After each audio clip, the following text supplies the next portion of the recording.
Hello all, welcome to yet another film commentary. Next up is Christopher Robin. And just to clarify, this is just Christopher Robin alone, not to get confused with Goodbye or Goodnight, Miss Christopher Robin, something like that. So yeah, this is the 2018 film, and it's on Disney Plus. It's 1 hour 50, and it has Ewan McGregor in it as the lad himself. So yeah, we'll start playing, and because this is a bit of a lengthy title sequence, a good one at that, I'll start explaining some of my motive for doing this. So yeah, if you have your film ready, we'll go in 3, 2, 1, go.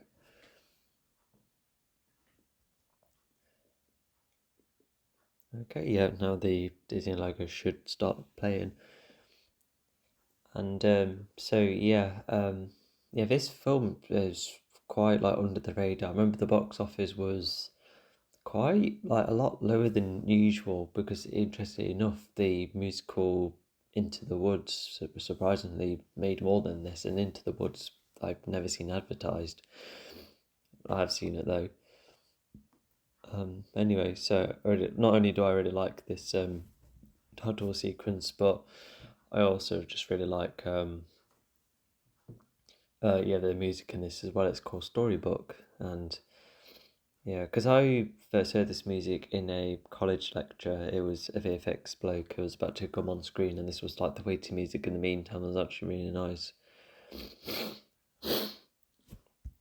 Sorry, and yeah, so it does bring a lot of memories, and in here it really suits this intro as well. Yeah, it's very reminiscent of the books, which I had like a mega one that contained just a lot, and yeah, and it's just talking about various highlights, helping us catch up on the law, a law. um, yeah, why not? There's some bits of bobs to know about. There's location, and there's yeah, have lumps, and there's what they're called, weasels, I think, something like that, and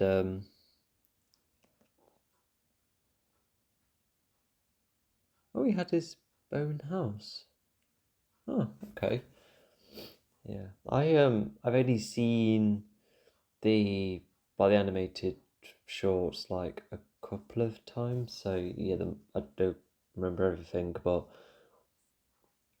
anyway, so they're just singing along, and so this is their goodbye party, and yep, yeah, of course you'll like it, and yeah, so you get to see everyone's personality, and it's quite faithful to definitely the animated films at this point. Because I think the books etc. have been kind of popular, but it's the animated stuff that has helped give it more, uh, of a spotlight, and and they did update or change their designs from time to time, but designs that's actually rather good.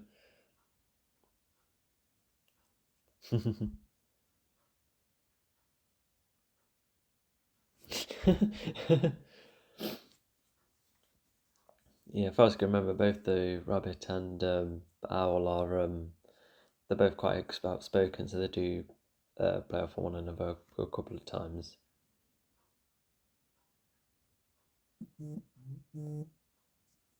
Sorry, that's a notification. Yeah, of course. So Eeyore's speech may be a bit sad, but there's a bit of truth in there.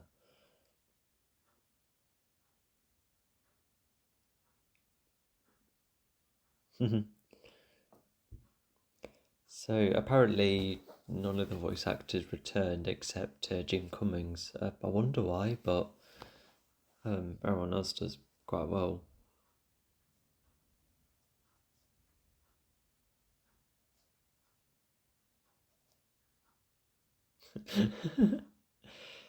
As much as I like the look of them, they don't look like soft toys. So I wonder why both of them look a bit more realistic, unless I'm not sure, because I probably could see either of them working. unless they are real creatures. I know a lot of people don't like how desaturated Tigger is, but I like it enough. Prevents it from being like too over the top, because everyone else has their bold colours, and it's just look like old toys, and it suits it.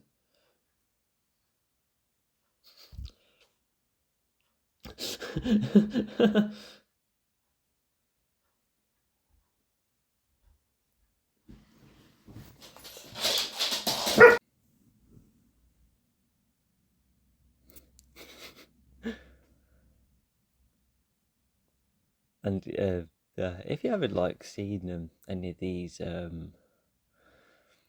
like what they've been previously and before, it does well to showcase some of their personalities.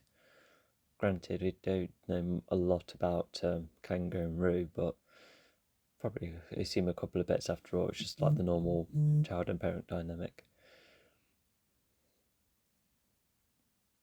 And then this is where they also make a reference to the original film. The scene on the bridge.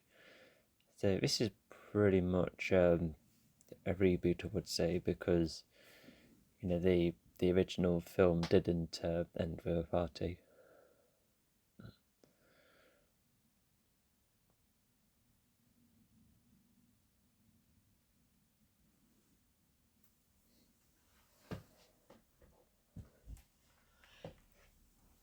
And I think these are lines from the book as well, which the original film also carries over.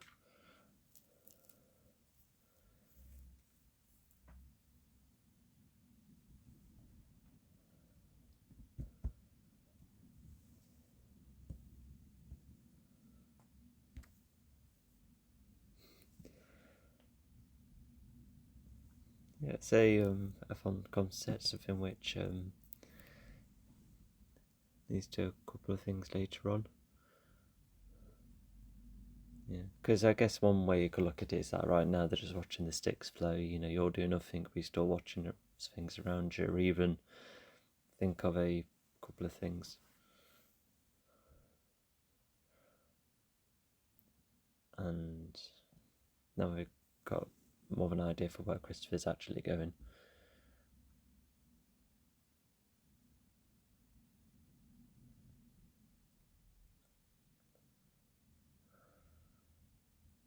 There's also that uncertainty of when he's coming back as well.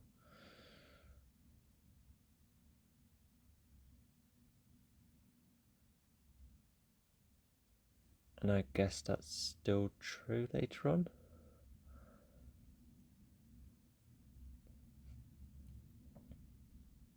I definitely remember those lines from the book and the film as well. Yeah, all of these. I think it's Framestore that does the VFX for the creatures. Yeah, they look extremely good. Yeah, because considering how small the budget is, you only go into a couple of locations, and then it's only animating these creatures from time to time. And then it's got a drawing of them. Oh, okay, it's keeping them safe there. Okay. And then this is where we see what his life is like over time, and they try and integrate the drawings to retain that vibe of the story, even if Christopher's going to be somewhere unfamiliar, definitely far from the forest. Yeah, when he goes to his boarding school as well, he does become very like work focused afterwards as well. And I think later on he even goes to the war as well. Oh no, he's getting distracted in school. I wonder what he dropped there.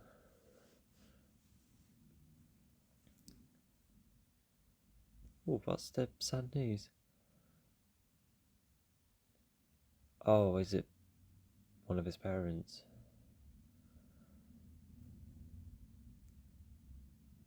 Oh, that's a shame. Anyway, so yeah, because Christopher joins one of the wars later on, and that too could uh, get you into like a more like serious mindset.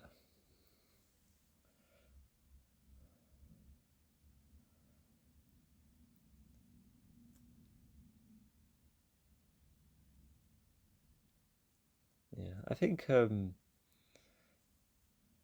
think with what happened to Christopher's dad, I think that too probably encouraged him to grow up more as well.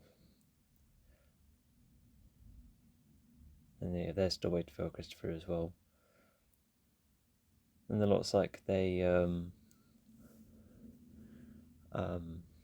winning the others to maintain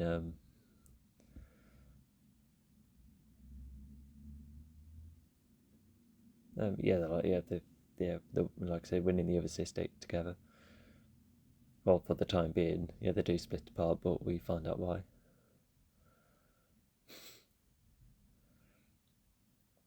And this is how them two meet, which is rather nice. Yeah, we're probably in the yeah, this is definitely early 1900s. Jeff Seleny, yeah, he was the guy who wrote Storybook, the first score piece of the film, which like I said, is really nice.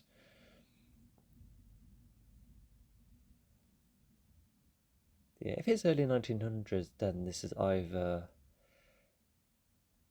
um, yeah, either one that they're expecting as well.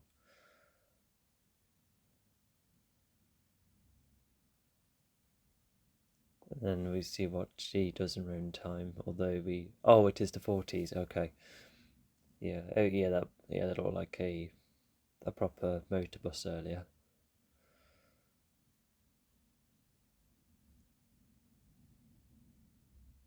Yeah, she's trying to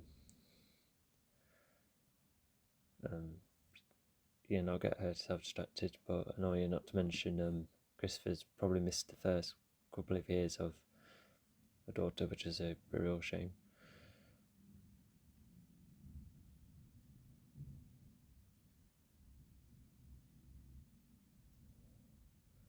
Yeah, and so yeah, because at the moment the film is trying to go for something that's a bit more mature and grown up, which is quite a bold move.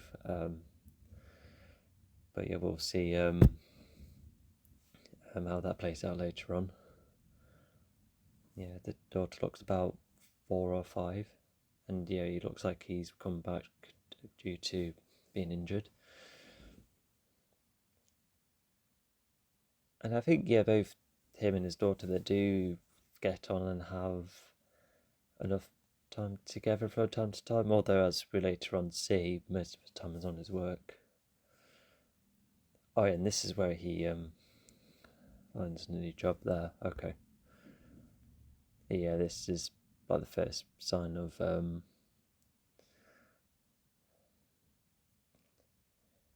his work coming before everything else, which oh, there's notifications. Yeah, I do have to have the buzzer on because it could be important. But anyway, um, so now we're on a yeah, pretty much that is the normal routine now. All the setup's been done.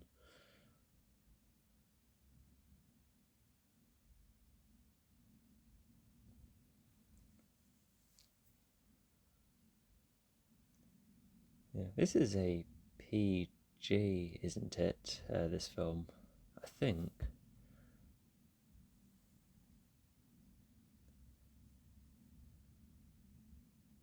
Yeah, I don't know what his job is specifically, but we can get some idea.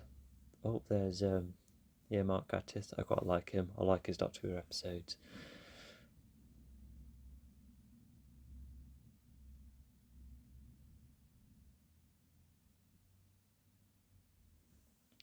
And he's he's slightly pompous, that's for sure.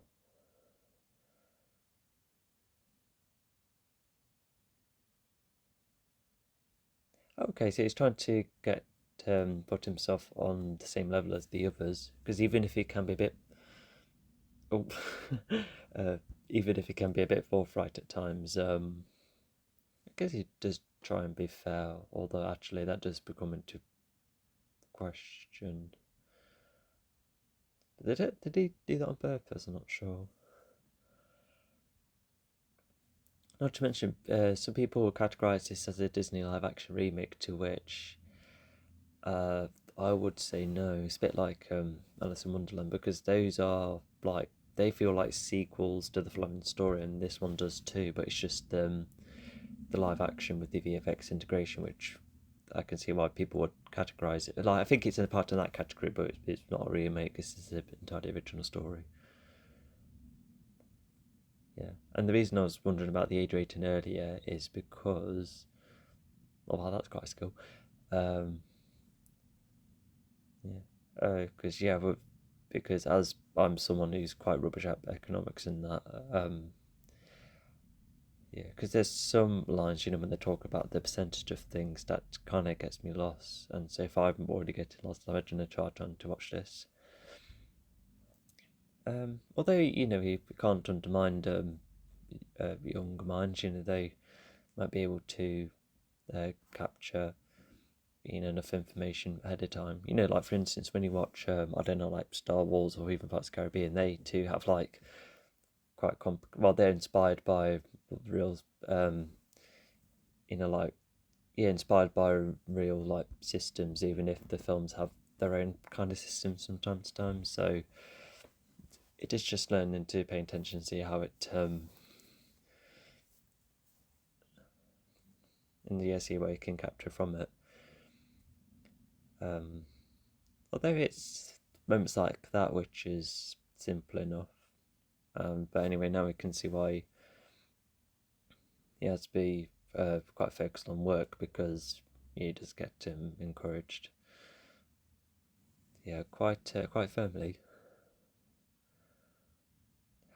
Oh yeah, so yeah, part of his so one of his own things is finding out a type of work solution, and he does come up with one, but it does take him quite some time. Whatever um yeah, like I said, yes, don't know what his job is.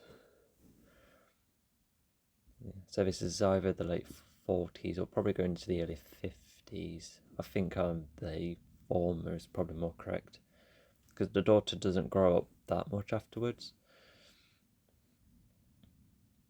Oh, with that, what she likes to do, and the daughter likes to read as well, so they have their own little hobbies.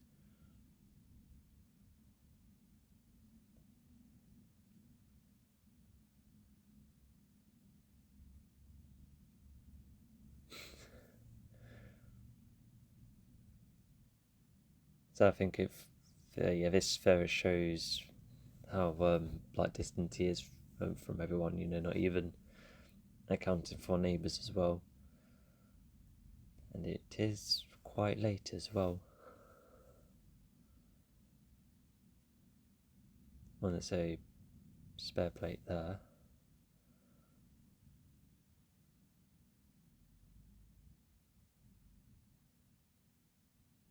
And yeah, she doesn't seem to be surprised. Looks like something like this has happened before. And there's a lot of other bits and bobs later on, like how a suitcase wasn't packed in the first place because it was probably predicted. And I think Catherine was probably the like one of his colleagues for that he was talking to earlier.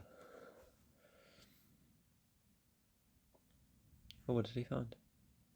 Oh, is this the box that was placed under the bed?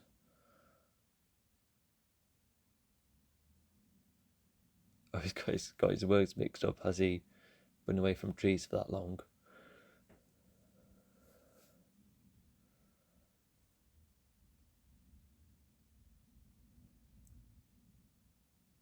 Oh yeah, not to mention with Christopher being in a boarding school, he thinks that the daughter should reach up to his level, learning like enough ahead of time, which means that she struggles to have her own time for fun as well. So,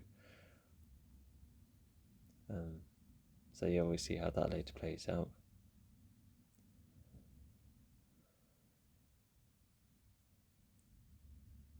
Oh, this is the summer, so he's not really had a proper summer break. I think not a lot of jobs have like lengthy summer breaks, compared to like a school teacher, for instance. Um, but yeah, for him not to come, then yeah, it's a real shame for him.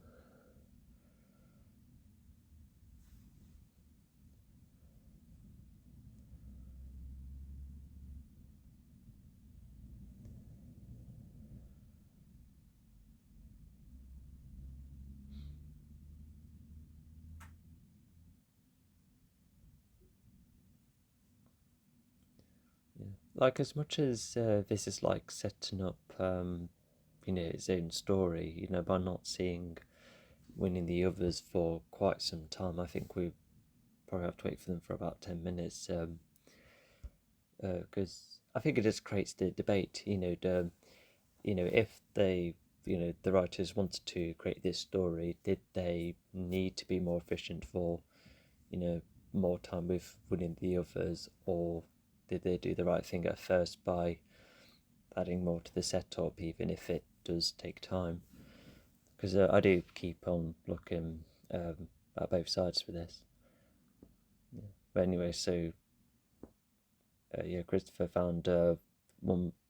Yeah, he didn't even notice the book that the daughter wanted to read. I did start reading something quite um, quite formal, and yeah, I did notice that. Yeah, the light went under her room, so she's just going to continue whatever she's um, doing. Because yeah, I don't think she wants to listen to any more formal books at the minute. And then this is where they are debating between, should the daughter go into boarding school, etc.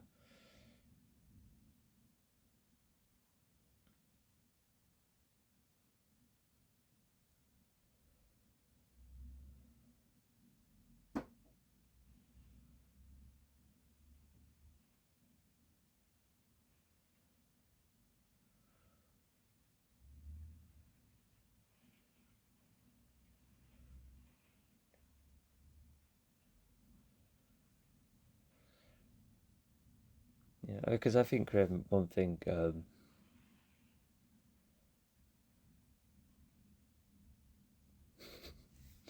slightly abusing, but yeah, I think one thing Christopher's thinking of is if he builds up enough of his own money, then maybe he probably would have think that either retirement will be a lot easier because enough money is built up, but at the same time, it's not really enjoying what's currently happening at the moment.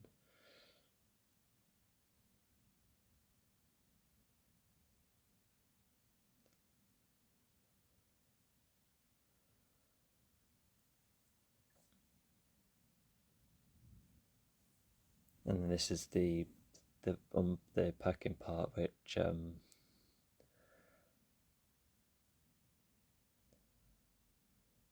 yeah, it looks like Catherine told her like well ahead of time, probably even before it was packed in the first place. Oh, was that how small boots were back then?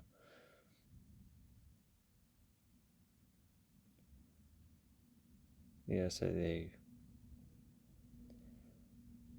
yeah, because even if he missed a lot of time with her, and it's only like yeah, because I think they definitely know each other, but there seemed to be like a bit of distance. She didn't seem very fond when saying goodbye then, and not continuing to wave. Then yeah, that must sting. Okay, time to.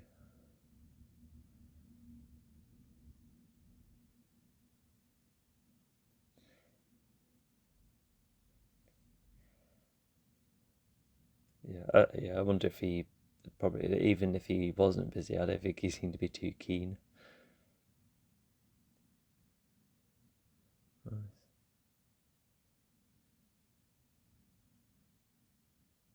Oh, this is what the daughter left. Okay, Madeline's her name. Okay, I thought it was. So yeah, she would have found those in that long box as well. Oh no.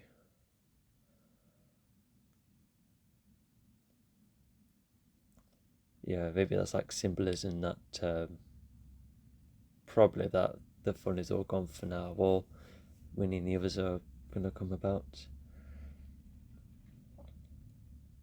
Okay, so I don't know how long we've been without them, but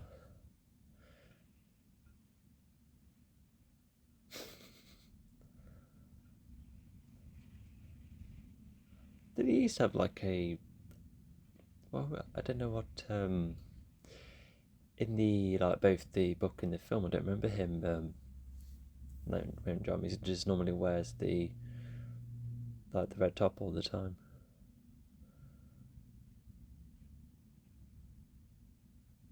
Yeah. And not to mention, you'd like to see the staircase, and despite being a very compact space, I really like the look and the design of it. Also, he was still wearing his red top all this time. So it's like a proper like indoor um Mike tree house, but at the same time it does have like the familiar Baus architect, which is yeah, it just looks really good.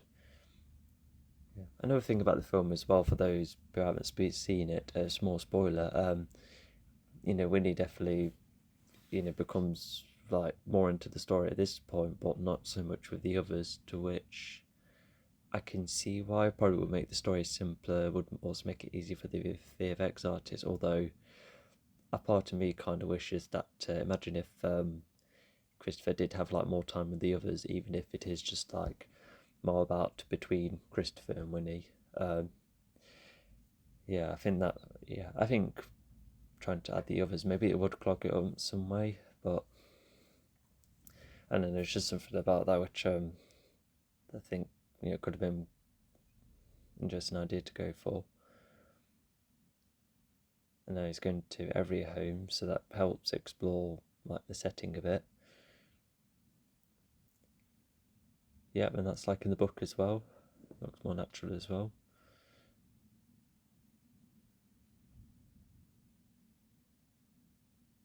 You know Eeyore quite well then. Yeah, did you know that Eeyore is, well, not in this film, but in other media, Eeyore's voiced by Peter Cullen, who's Optimus Prime, which I think is quite amusing. Yeah, Peter's great though. I really like him. Yeah, to go for this moody look as well. Yeah, it does add to like the minor maturity to this, to the film is going for. Yeah. Also, so if this is Christopher's house, does that mean like Christopher like has like a tunnel that goes from A to B? Um, Unless could it be a teleporting thing? There's a couple of hints of the supernatural in this film, like very tiny cases. So we can only assume that it's just the wind, or that it's giving Winnie an idea to um, to go and try and find him, especially if the others are missing. Yeah, if Winnie thinks Christopher will know what to do. Yeah, as he says right there. Something else that this film kind of clarifies is that well, actually, I think we would already know that they're almost like Godly Toys coming back to life, but because yeah, in the original animated ones, you would get that impression because Eeyore has the tail that has to be pinned onto him. But I thought that all the animals are real. Yeah, and the whole pin thing didn't really get to me. Um, so I think I think there must. I think it was just a time passage thing. Probably just like an extensive tunnel. I think. Although even if that was the case, I wondered how long it took for Christopher to create a tunnel this long, and did the parents even know about the tunnel? Yeah, I don't think it'll be a teleported thing. And it looks like we're getting to like midday-ish. Oh, it looks like he's going back home from work. Okay.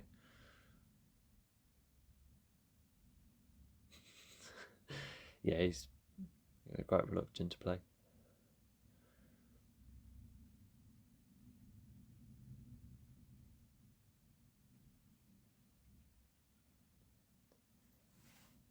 But now he's in this area. I wonder how often he goes here.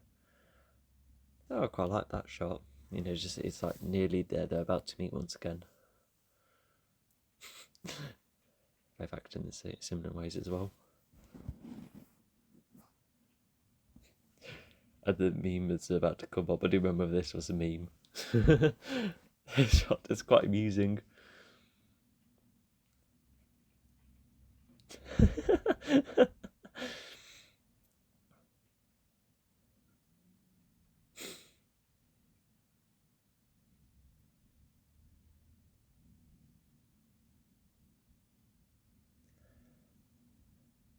Evelyn's name and the wife. Okay.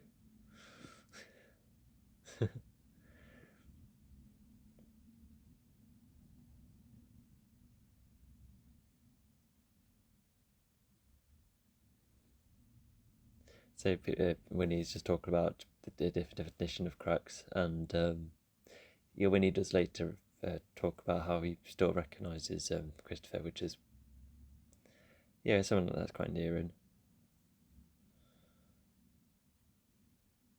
So he explains how he got there.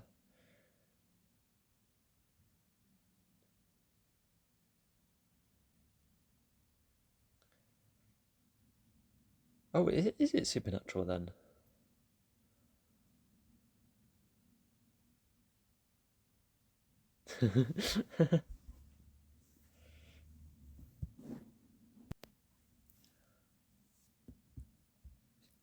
Did the guy just say hello there? He knew the meme before us.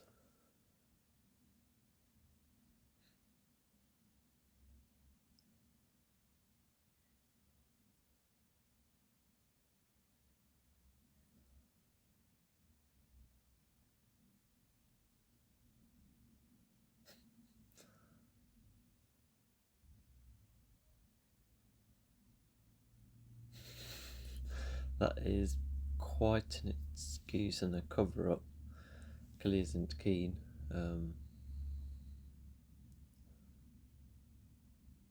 Is and I don't think we see him again. Well, there's plenty of neighbours you can play rooming with.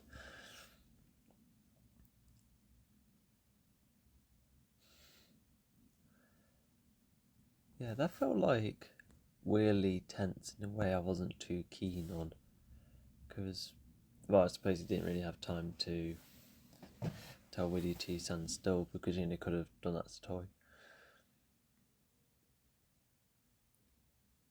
And then, yeah, that's the thing I mentioned earlier.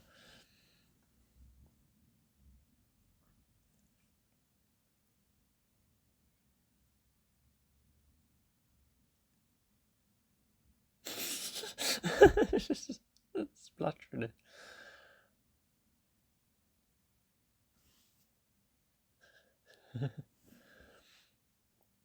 Yeah, oof. Yeah, he does not very, not tidy at all. Oh, do be careful.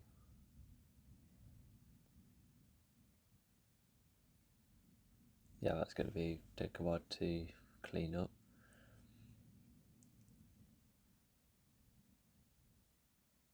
I know he's stuck there.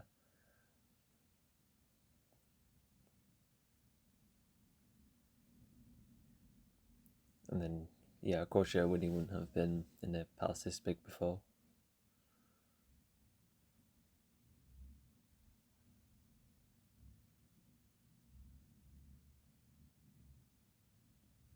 Oh, careful. How did he do that? The thing must be like screwed loose if it did that.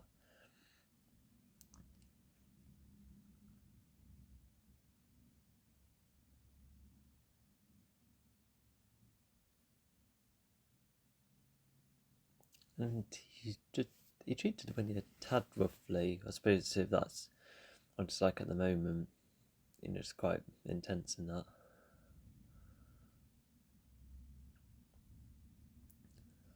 Oh, he's dropped off. Okay.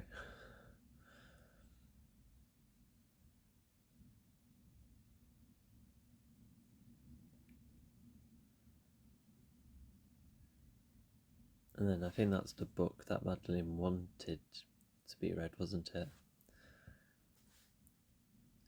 Oh, okay.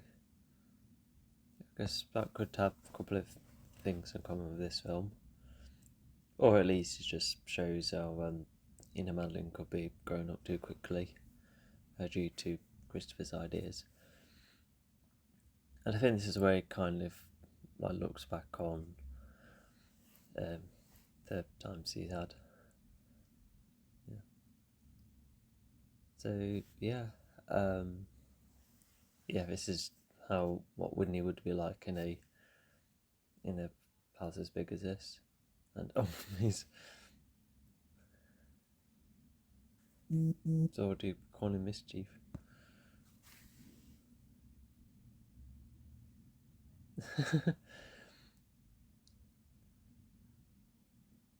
I thought Winnie's house would have shelves. Does he not?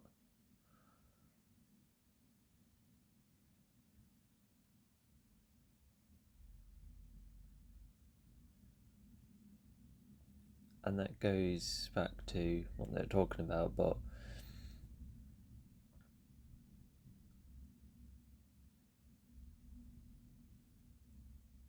oh no.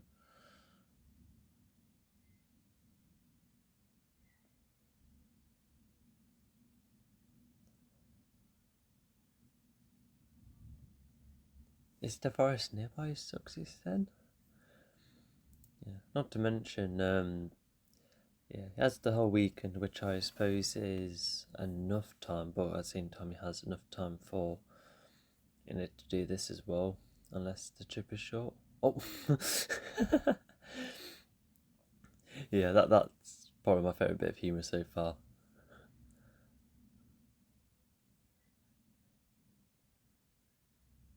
And I feel like he should have said this before, although he was in the rush though.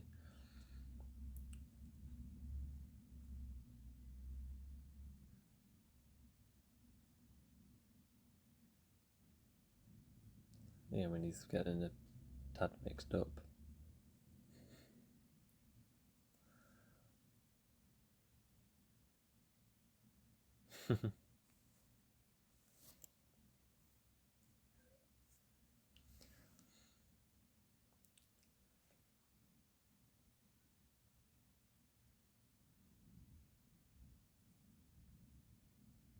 Oh yeah, he's still enough.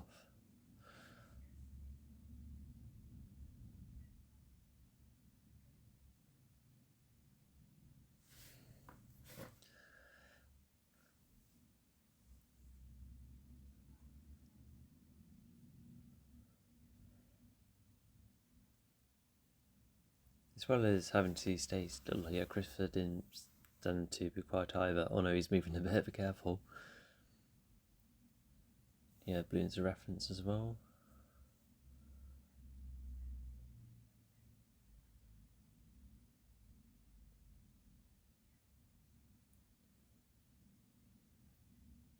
And yeah, I think he does manage to keep hold of that balloon, I think.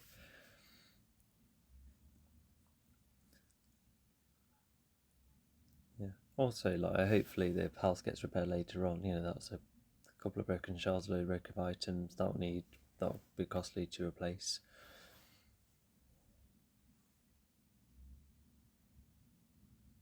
And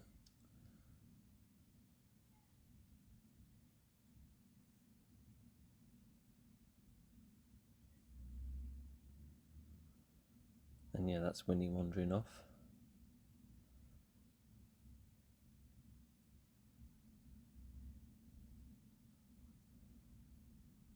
Okay, that's handy of his. And handy for him. Yeah, he forgot stuff as well, so he's a bit overwhelmed.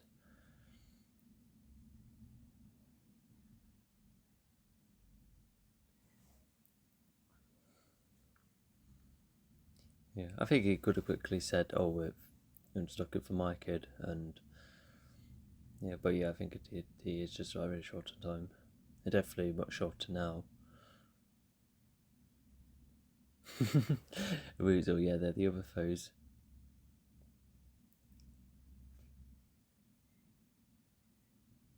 Not the best acting. He should be a bit more intense there. I suppose lesson learned.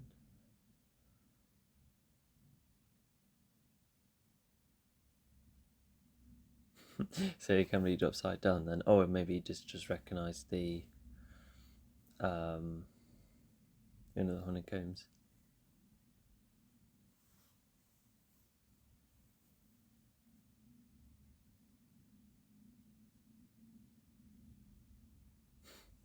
It's a bit cynical.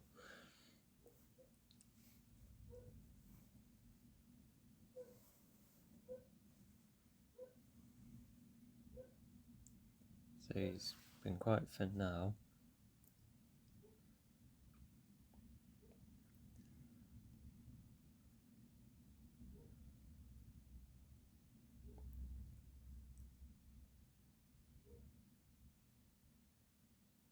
I would say so. Yeah, like balloons could let you fly, but um, yeah, it is just a whole new world that when he doesn't understand. I think when watching this, it is just like a story about Cuddly Toy trying to get updated with his owner. Although, because I like the premise, but I'm just wondering if this even suits like winning the others, because I think the likes of Winnie and Eel, Piglet, and that I don't. A part of me thinks, oh, I don't know, because you could have had like a movie when they go like around the city, but I felt like it should have been played a bit more playfully, because at the moment it does seem a bit more. I don't know. It's almost like too grounded in a certain way. Yeah, it's not a bad thing. It's just I can see why it might not be for everyone, but I can still see what they're trying to go for.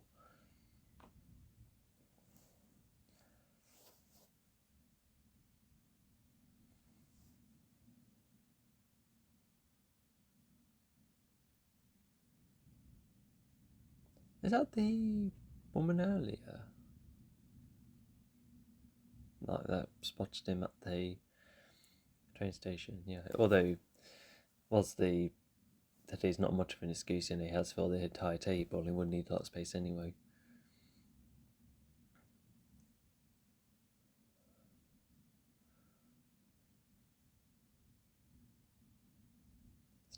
Oh, okay, so he's working out budgeting. So yeah, that I can partially understand. Oh wow, the balloon's still there. That's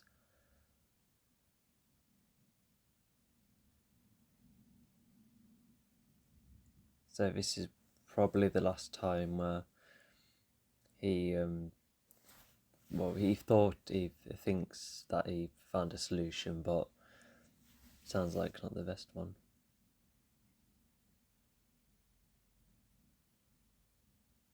And there you go. They're reunited with it, so I guess that's nice.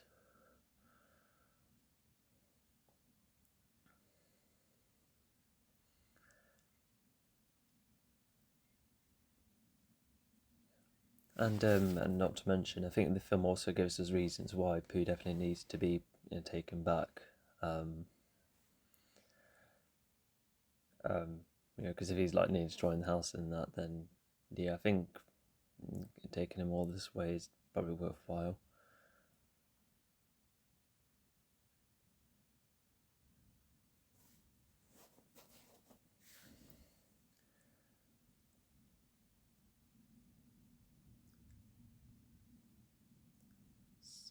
Whilst this does showcase that the cottage is probably closer to the forest than we think, but yeah, we just must have fancied seeing them for a little bit, and then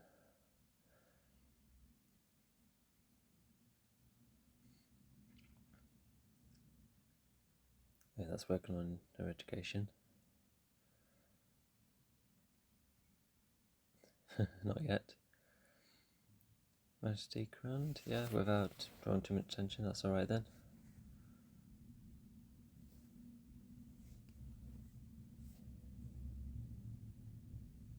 And then yeah, he's definitely precluding himself there.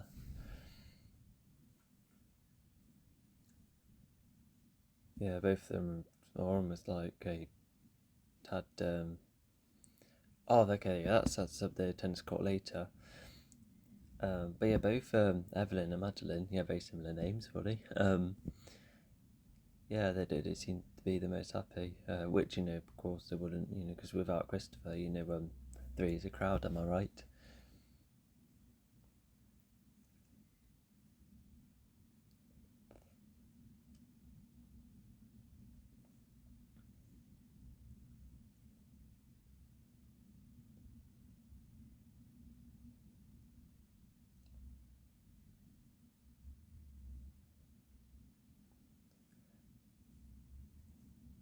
Yeah, because in the grand scheme of things, I think, I know Peflumps and that are a thing, but, I don't know, yeah, he should be able to find them. Oh yeah, considering what the events later look like, or actually maybe not.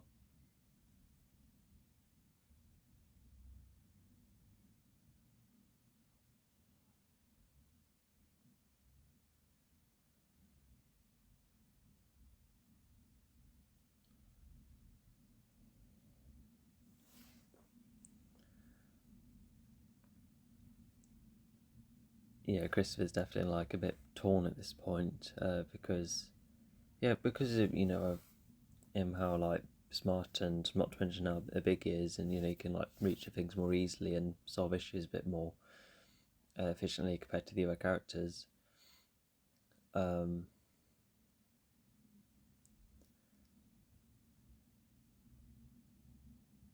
um, then yeah,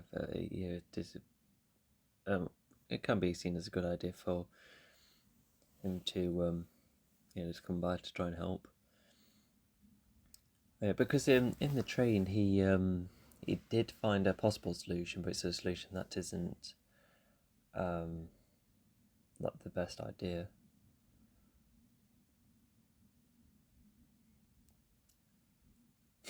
You would need a whole more than that. Yeah, it's like so grey. It doesn't.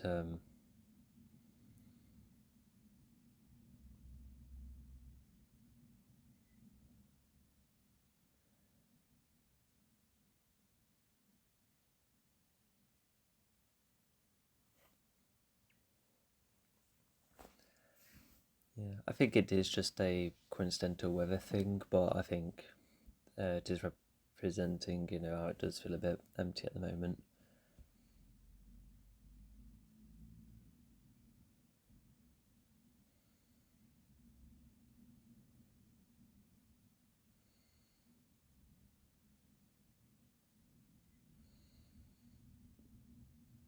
So yeah, Christopher has a sensible idea then.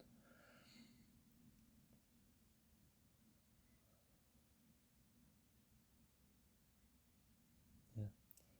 So yeah, Christopher just went through the tree like that way. That was quite quick, and that so is there like teleporting involved then?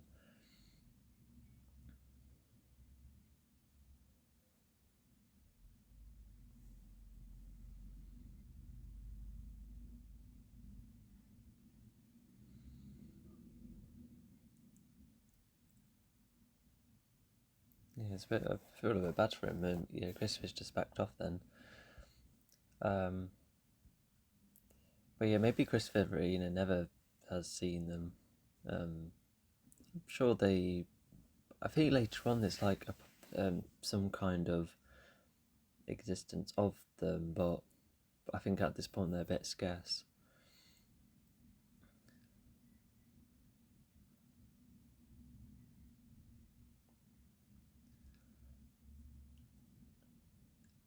And then this is an interesting topic.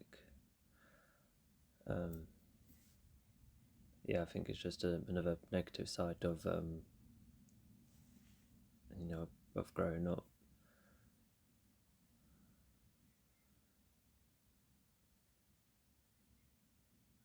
does have a compass.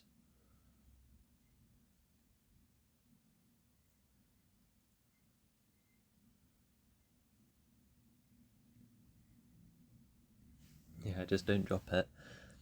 Yeah, so this is like another part of Christopher's history, which I suppose every time he sees it, it might remind him of those times. And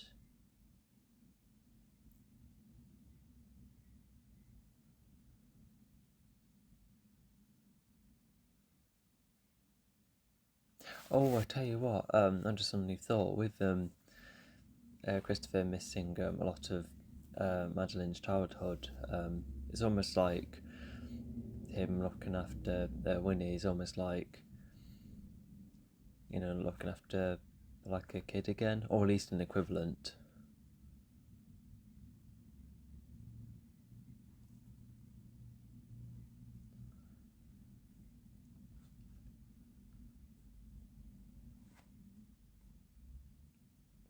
Gosh, he seems a bit startled.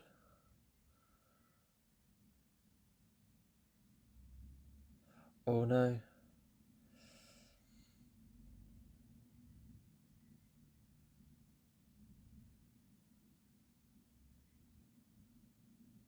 Yeah, this is where, this is his breaking point.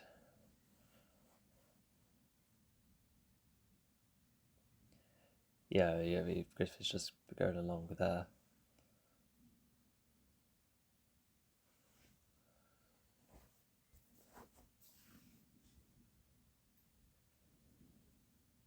Yeah, I think Woody would definitely get that impression just by asking that question.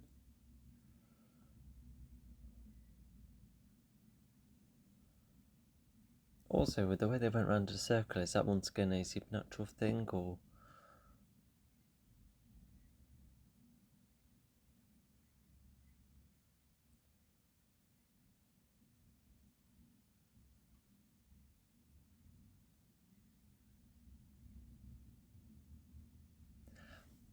Even for Fish in the Sea, that is quite an interesting line. Like, even though when he said, efficiency the wrong way, it's almost because, after fishing, then you do put the fish back for the ocean to have fish. So I think what when he could be implying is that,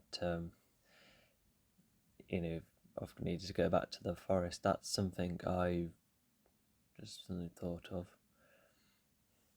Not to mention when he's just disappeared, so we have a thing of, so we have teleporting trees, characters disappearing, and like a labyrinth effect with the lupin, so there is definitely something going on.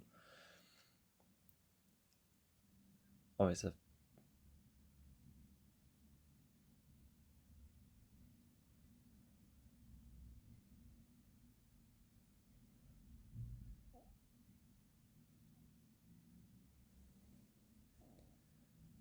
Oh, yeah, that'll make it harder for him to climb. Oh my god, did the rubble just land on his head then? Oh, yeah, not to mention, oh yeah, so we're about to see Hefflum in a bit. So if they are real, then they exist in dreams then? Or like a dreams come to life kind of thing? I think that, yeah, that's what the intro sets up.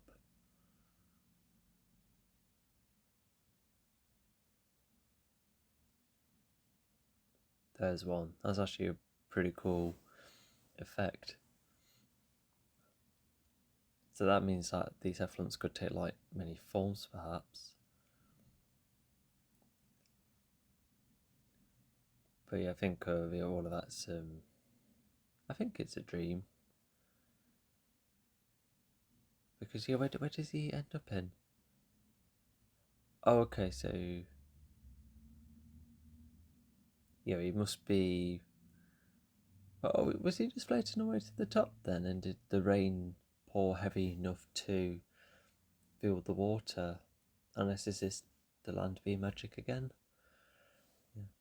I suppose. Yeah, I only remember like a couple of animated bits and bobs, and I think there are some supernatural bits and bobs which I think do exist already. Like for instance, I remember Rue has the power to fly, to spin his tail. So if we can accept things like that, then maybe this is a magical world after all. And yeah, not to mention, yeah, this bridge will definitely bring back a lot of memories, especially the last time he saw Winnie. Oh, he saw his own child reflection. I didn't see that the first time. And then, yeah, it's almost like him, like either, like probably like getting rid of that memory. And then, there he is, probably the best character in the movie. I feel like with Eeyore, every line of his matters. He's like that good. Or it could be just be me really like making the most out of the lines. Yeah, I just really like the voice casting. Like, granted, like it's a rougher voice, but it still works as Eeyore.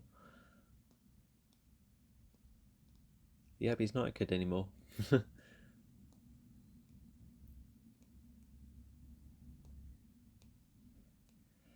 Yeah, so I'm just like grinning already. I just feel like the entire movie should be, well, not just we need Winnie and the others as well, but you know how like fun and like the tone is, and how it's not like treated as seriously. Like, oh, I would have really liked the whole film to be like this vibe we get from here and onwards.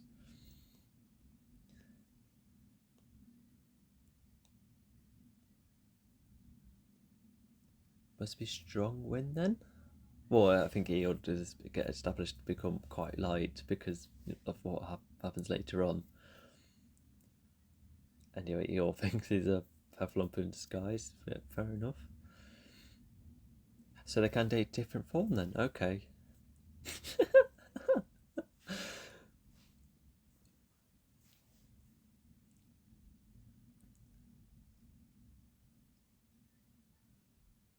Yeah. Yeah. And oh yeah, later finds the answer for the Pufflump. Yeah, it's a wind turn or whatever it was. Also, there has been a storm of some kind that's palmed the house.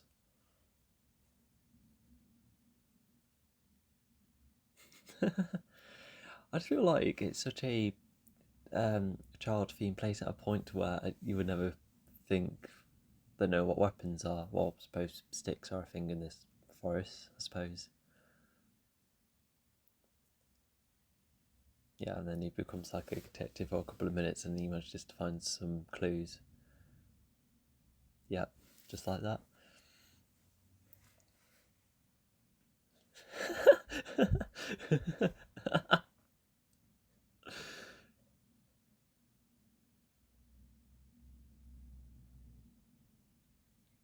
So yeah, that explains what happened to them all.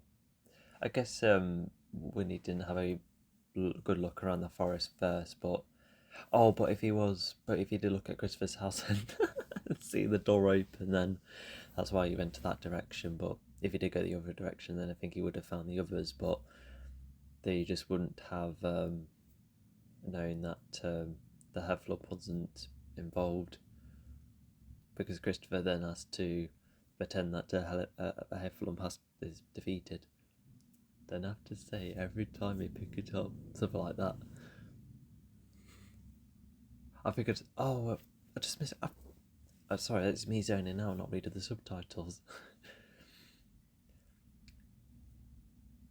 Okay, that would be relieving for Piglet. Well, until now.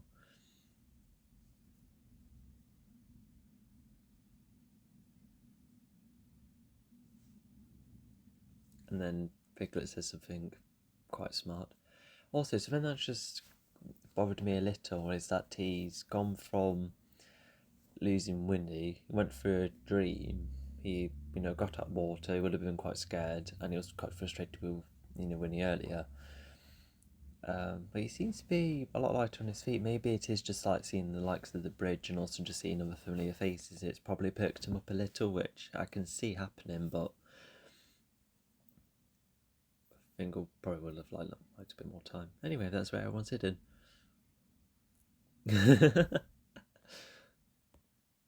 not strong enough to knock him over.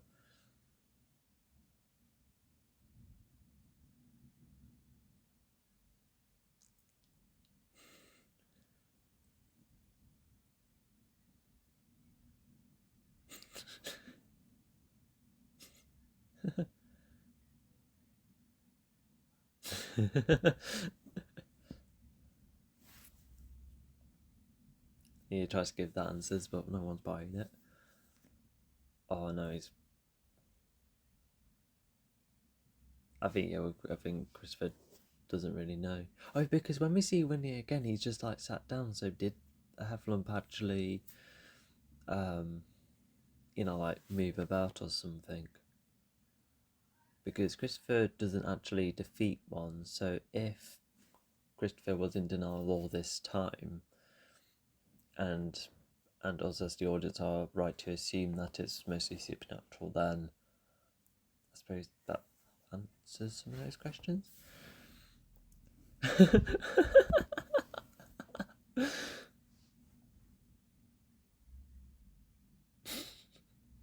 I saw Peter Capaldi in the credit. Who would he play or voice? Because Toby Jones voices the owl. That's not a sword. Yeah, I remember the owl. He talks about having a massive family history, which he explains in one of the multiple media actually.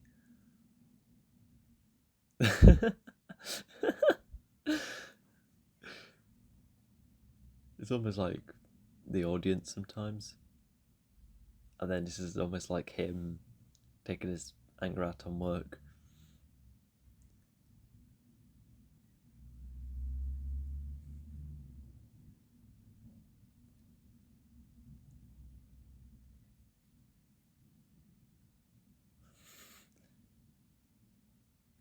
And actually makes him smile a bit, which is quite nice.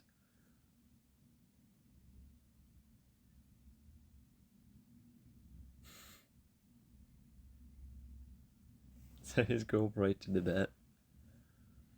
Yeah, because when you watch the media, he's like really inactive, and so for him to be a bit more active, it's quite nice to see. Yeah, absolutely. Oh, yeah, that's definitely an accident of some kind. Yeah, whether it's this version of it or the other versions, yeah, I would probably like to hang around with him. We can definitely chat about all sorts. Yeah, he just seems rather chill. There you go, that's where the listening comes in handy. And yeah, the owl was acted as a good witness too from the eyesight, so that makes them two a bit useful.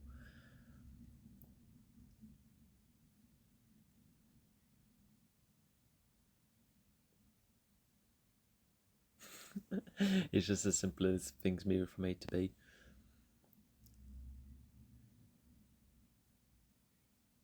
Yeah, this is a really nice greeting with everyone as well. Like, from the scene up to the bridge, up until we see Winnie again, I feel like was probably the best part of the film. And like I said, this is like what the entire film I think should have been like in a abstract sense.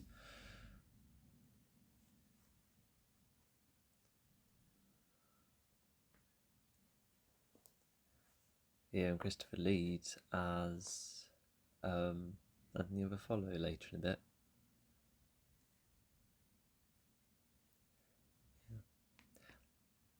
So I think he remembered a past conversation, and oh, of course, this is like one of their sitting spots. Nearby the picnic. Yeah, if it is like an area they're often around in, yeah, I think that's why Christopher went for here. So yeah, like I said earlier, whether it's supernatural or not, we're not sure how Winnie got hit there, but reunited. I feel like, actually no, I think them two do need a moment themselves together. Although, do they actually at least reunite? Let's have a see.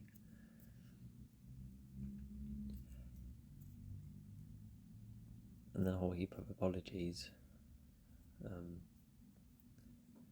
Yeah, with Christopher just accepting more. Oh yeah, that too is like really nice as well. He's just managing to be more open, and when he was like playing a bit like as he was younger again. I think moments like that will definitely broaden your mind a bit, because when was the last time he actually enjoyed himself? Well, of course, there is Evelyn. Imagine, absolutely, there would have been all sorts of highlights, but they've been just reaching such a low point, and now he's going to get that sense of happiness back. And there's, of course, as you see later on, you see how their lives kind of merge together.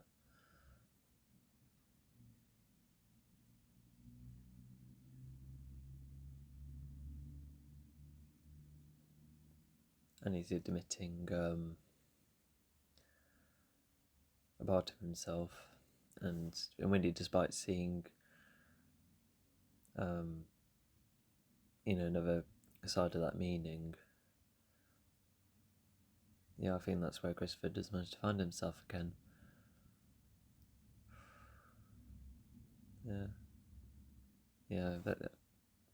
Really well done scene that is.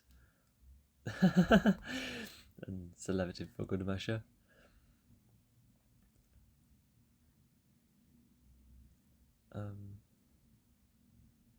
Oh, no, we didn't see when he'd be like, "Oh, we're together as mates again." So did they just stand far away and? Hang on. So we're talking about a couple of hours later.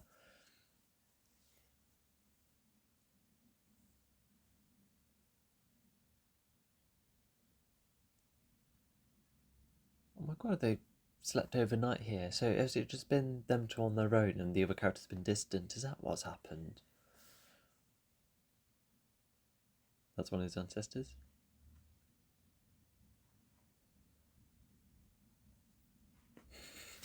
Yeah, he's probably trying to blow back at all of his family history. Oh yeah, because he did put the bag nearby them.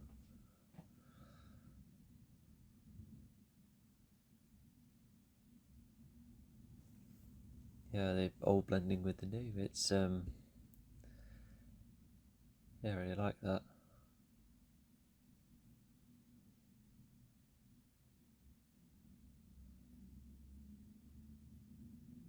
Yep, a good answer.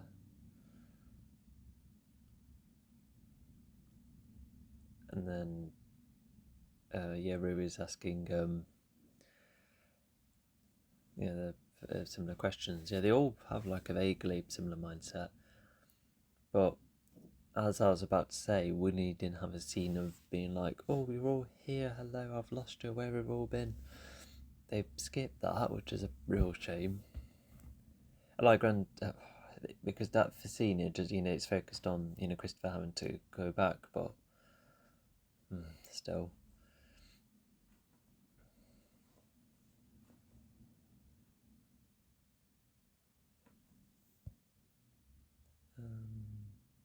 Got less than 40 minutes. Well, I say that because of credits. Oh yeah, leaves it for on the bike, which is nice thing for him to do.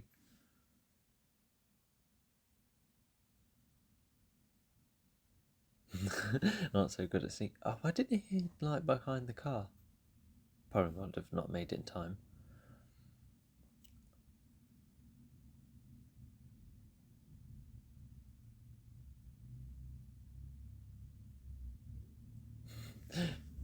Because they don't know who Winnie and the others are, so he would have to would have gone for a good enough reason for why he's in the wood and all mucky and that.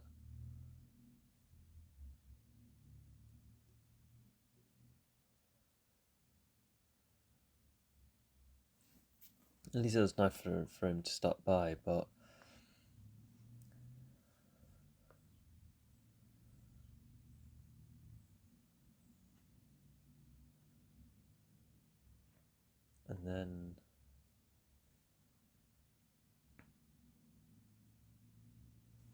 How long is a little longer? Like a couple more days, I think.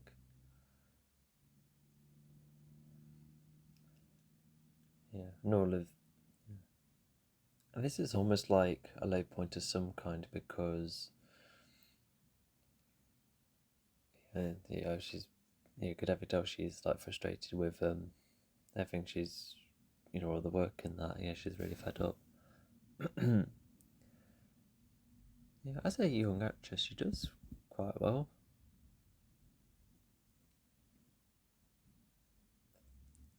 Yeah. Although I would, I guess they want to stay here longer because I guess it just helps them not get reminded of how much her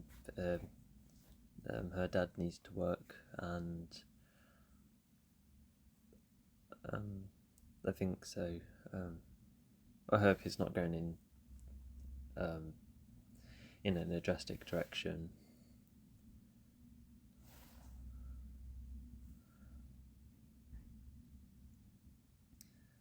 But yeah, once if it played out normally, Christopher would have gone back to work, and the solution probably would be like the best idea at the time, and Mark Gatiss wouldn't be very impressed. And yeah, he'll be on his own for a bit, which yeah, would be a bit of a shame. So she's in pretty much the same age as Christopher was at the start of the film.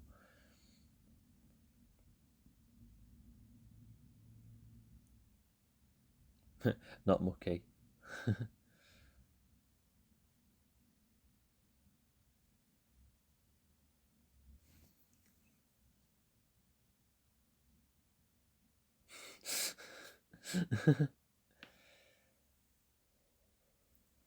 Yeah, she must be barely grown up with. Oh, hang on, was there like their previously owned cottage then? If they have like Evelyn stuff.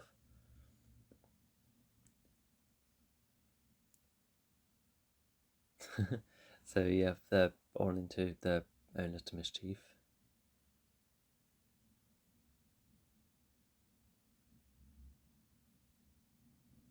Yeah, but what you can't really see. Oh no.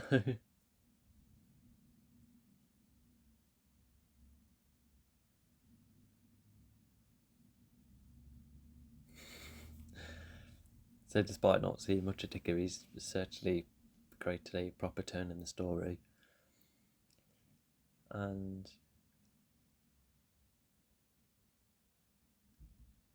yeah, it does feel like opening his case to which is kind of understandable, although if he just like checked, he would have been like, oh, I need to get off this train. I guess he at least would have like made it back in time. Yeah, it's hard to play games with someone else about, isn't there? At least it's showing Christopher trying to capture his childhood in some way, but yeah, I think he's definitely missing the others. But also like the way it's cut in forward and back like that, it's like a sense of youth he's trying to capture.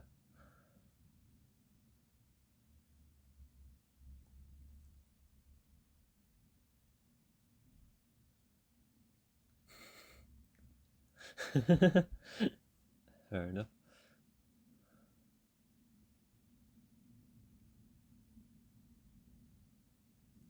Which is a rather cool idea.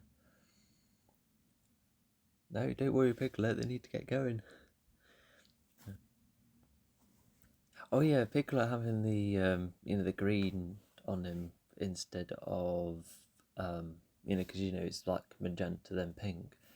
It's more book inspired, so that further establishes a like a reboot. Except we just like gone from the intro straight into an adult Christopher Robin.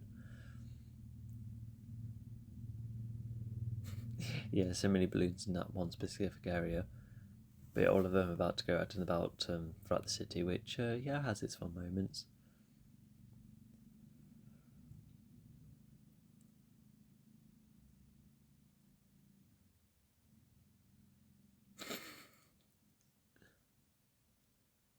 I guess Tigger knows the concepts of crowds.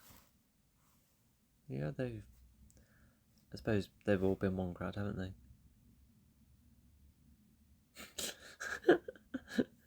Yeah, that's a good shot. She must have played before.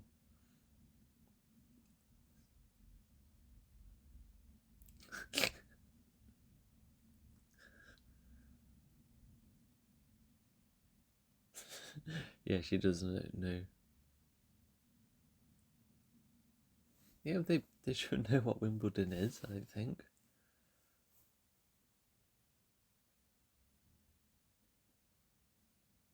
Oh, yes, she recognises them from the drawing.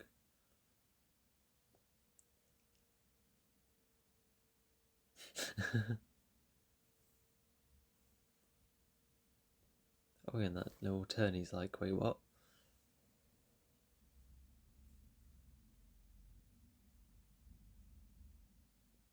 What's he been doing all of this time? Oh, yeah, not to mention he's about to,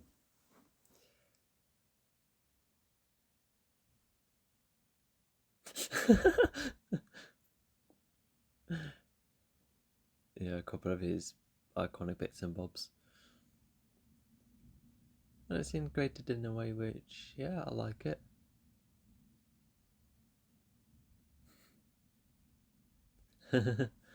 Probably every time we meet someone new or something.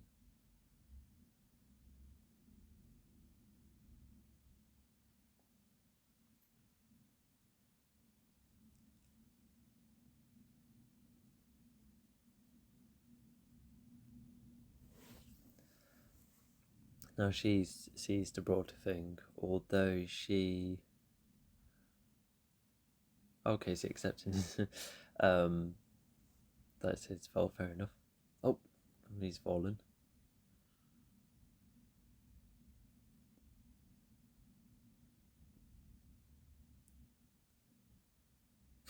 It's getting them mixed up again, but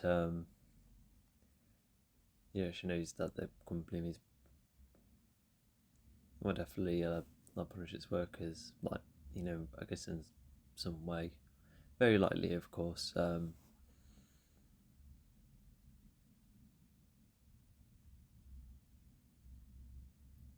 Yeah, she's definitely educated enough to, um, yeah, know a couple of bits and bobs, Wimbledon and South and that.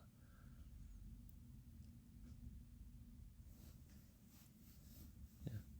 Oh yeah, at least she does leave a note, but I don't know because if she got like the one involved in that, that would have yeah, she would have brought in that and come to help. Yeah, because yeah, it just feels like that would have been quicker too. The car.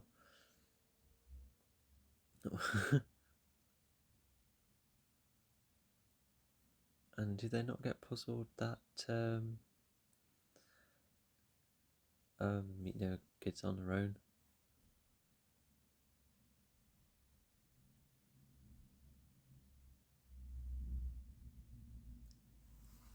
I think she does wait for the next train. If not, oh, she have to drive the long way.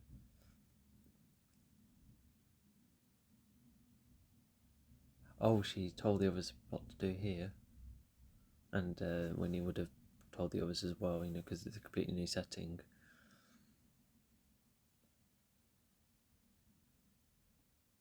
She knows the manners.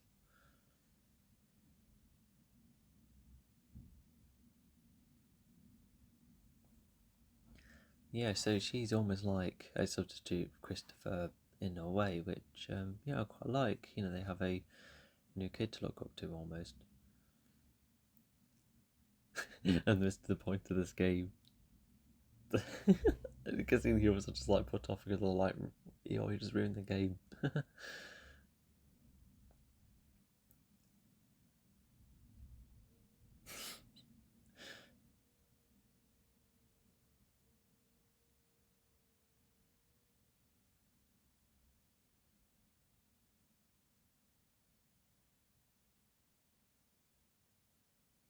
And that must be some kind of wisdom that Christopher would have passed on to her, but obviously minus Winnie and that.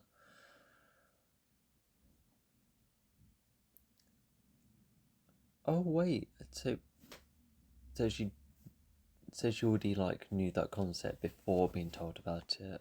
Judge, okay, suppose she's smart. And he still hasn't looked in his case yet, although he's a bit on edge.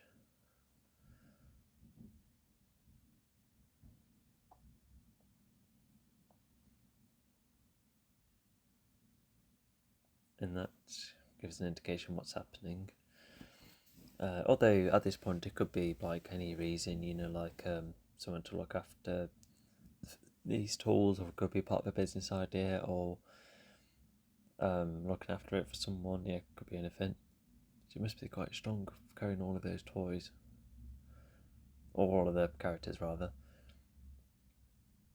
Oh, I just missed her. Yeah, I think she would be kind of hard to spot. She's not too colourful.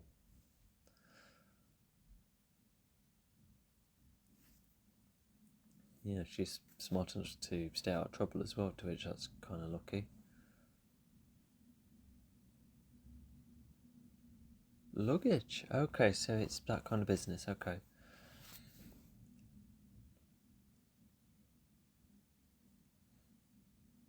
Oh yeah, I think this is where she has no sign of her, and therefore she has to quickly go back to Winslow.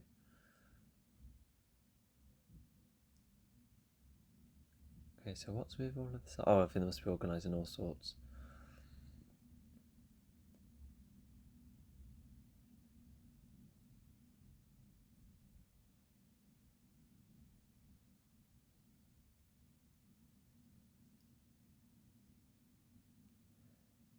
Who? Who did he go spot? Oh, it's the reflections. Yeah, but water exists. He wouldn't understand the reflections from there. Oh no, he's causing the car to shake. Although he's just going past, so at least the taxi driver's as urgent as the others, but for different reasons. Oh no. Oh no.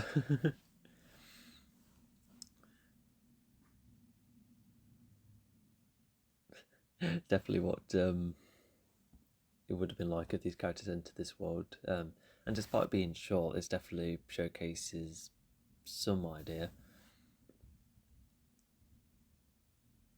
I'm sure you can put them all up. Not to mention the taxi driver, I do recognise him. He's from Horrible Histories. He's one of the main cast.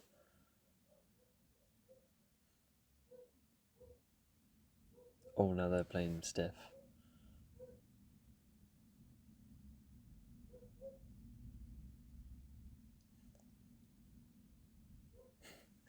And they're not the best for reading either.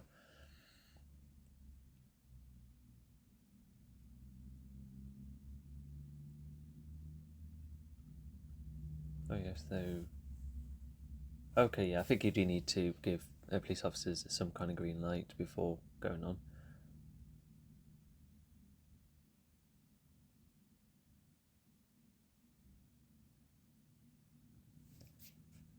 Oh, okay, so they partially saw them as well, which is slightly amusing too. Okay, and they're partially in denial as well.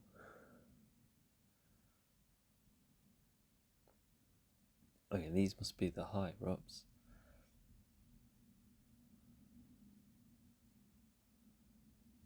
Okay, these are the workers. So you're just wondering how things will go ahead, because I think, are they like on edge because they're worried about their job role? Is that what's happening?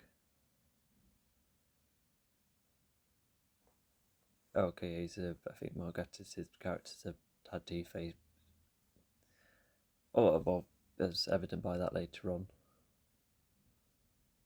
So the company creates cases then? Or luggage, is that what it said?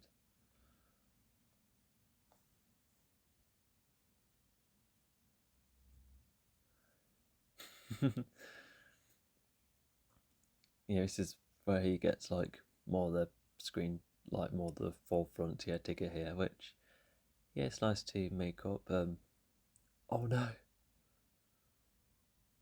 Because Winnie has the most screen time, and then Eeyore has his own little moment, and then it's almost like Tigger's turn.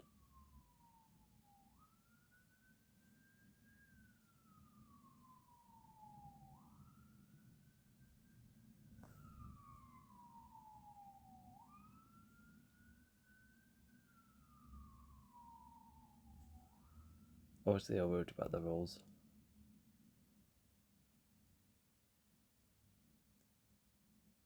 Okay, so at least the Chris figure's giving everyone a heads up.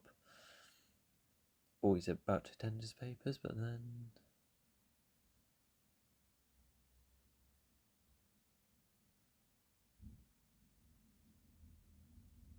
Oh, okay, no, so he didn't find out until later on.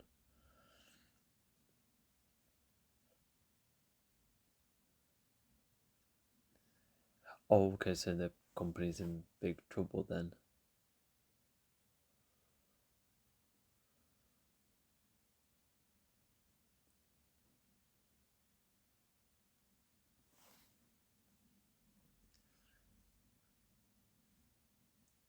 Yeah, is she like this secretary? And not to mention, then he decides to not get pushed around and go and find the daughter, which in the grand scheme of things is, well, yeah, imagine they definitely need Christopher right now, and I'm sure that those in the company can work out some way of how to resolve the company. But in the end, Christopher does that too, actually. Oh, that's a bit lucky the rope is there.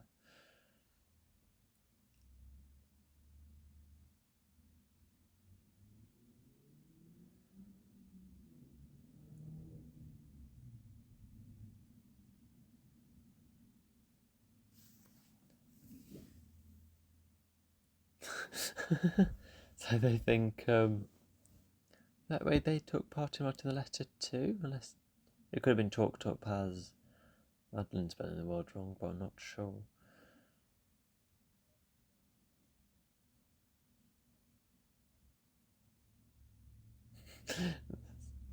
Oh yeah, because as well as what the others are thinking, now Griffiths is trying to explain a lot, but now she thinks that he's going to be mad as well, but he isn't. Anyway, Tigger's got his tail back, so that's fine. Quite like the chase so far. It's like a kind of vibe I kind of enjoy. Yeah, because I have been on adventures like that before. Well, just not in the city, but still.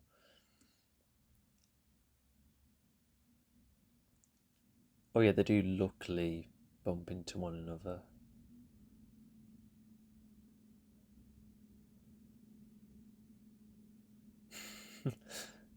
Where are the other two? Oh, here they are.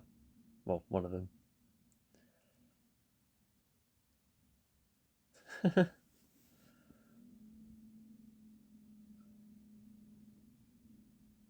So these toys can feel pain then?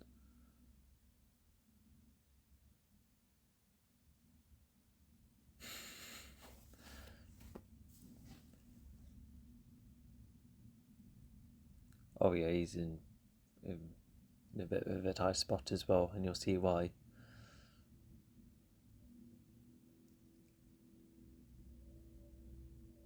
Which is not a great idea.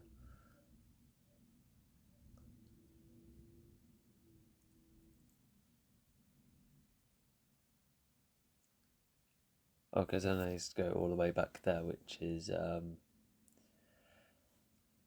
I guess it's fine, going from back and forward places if there's enough progression, and yeah, I can see that happening. Oh, there you go, here's the papers. Oh no, so the three of them have gone, and then that's where they're into it. Oh, okay. Oh yeah, because she had their own boxes, of course. She's trying to work it out.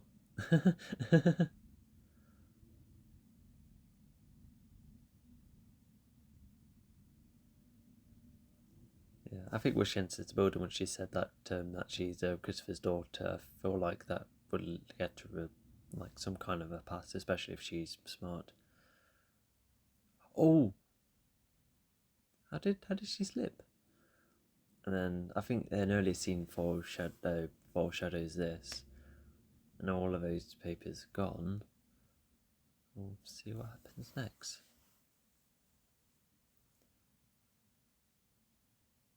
It's got one, but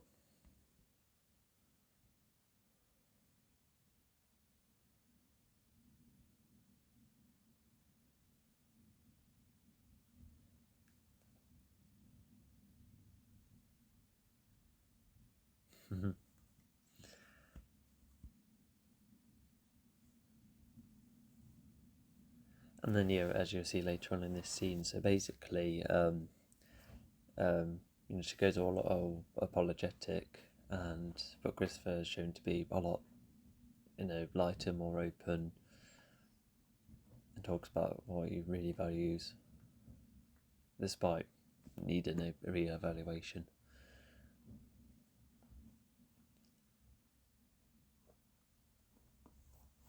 And we can assume that she probably goes to another school of some sort. Because something else I thought about is that when we see them all in the countryside, I think they do continue this kind of lifestyle, but of course with Winnie and the others coming in. And anyway, not to mention, because I think at first, a Winnie line there.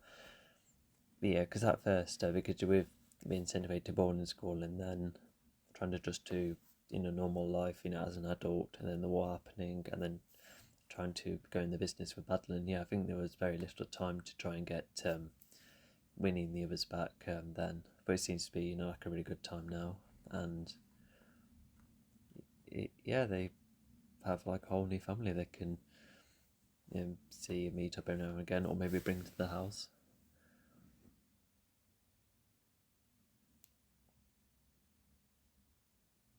And then that's another thing addressed, the story thing, which... Oh, but earlier, so when...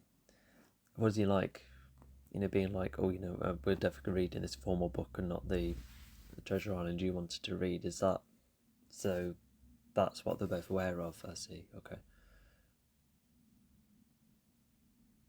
So, luckily, he had the one sheet out of loads that's helped him solve a problem that is kind of convenient again, although maybe in another time it maybe could have gone back to the company eventually and eventually found the solution. But not to mention with what Madeline says, Evelyn says, then that two other sparks other ideas. Oh, there's some kind of hope, and because we can clearly see how the others were cautious about their job in that, and now they're watching and their job roles will be saved.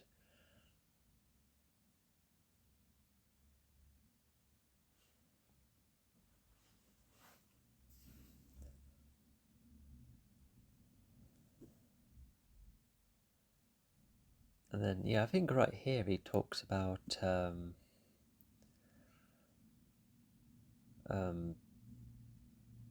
paid holidays,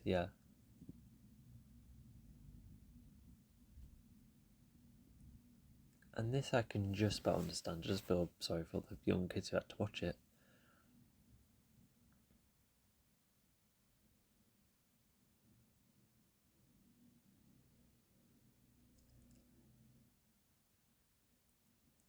They seem a bit bewildered.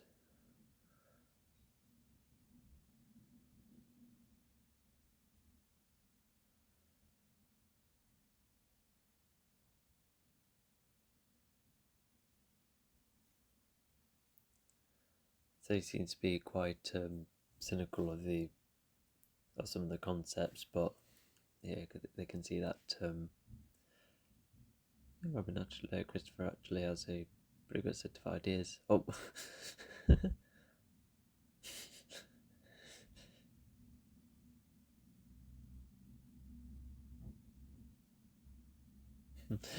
a slight redefinition, but fair enough.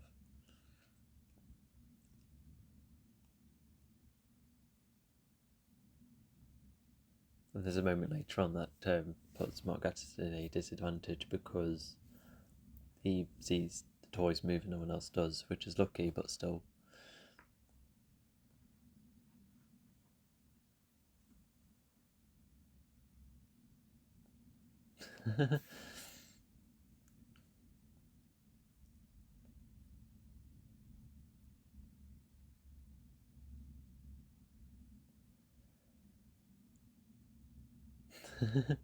Sun, like a natural sun. Okay, maybe it is just like a label thing.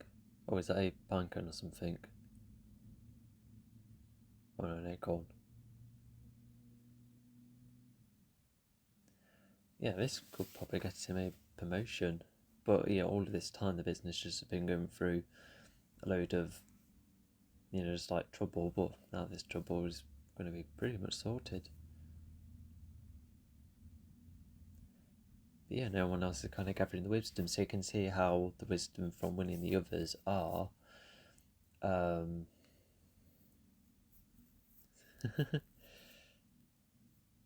something's off. Yeah, his head was slightly levitated.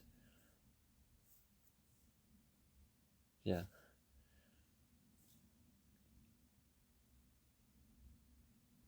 Maybe they do like see the creatures in themselves, but they accuse Mark Gatiss of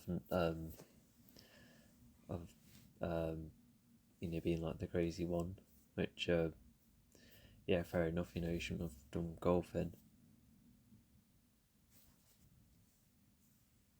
And then yeah, that the storybook tune is playing again. And there you go, another party is about to come about. And then they've all gone to this spot. And we can still assume it's like in the same, just only slightly later in the summer. I say, imagine if the owl and the rabbit and the kangaroo all came along in London as well. That would have been a bit crowded, wouldn't it? Oh, but the owl could fly though, so. Although it just makes you wonder, like where those four others were, was the main four, went all on this adventure. So yeah, he's I know had the best of both worlds. Actually interacts a little bit with the others.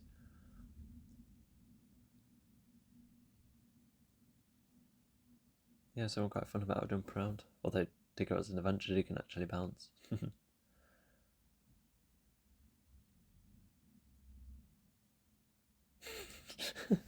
I think Eeyore just positioned himself a little bit.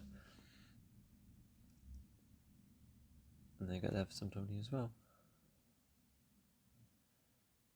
I think because of how well done a lot of this ending is, it just kind of makes you almost appreciate the setup from the start almost. Yeah, it just feel like we've been on quite an adventure in some way.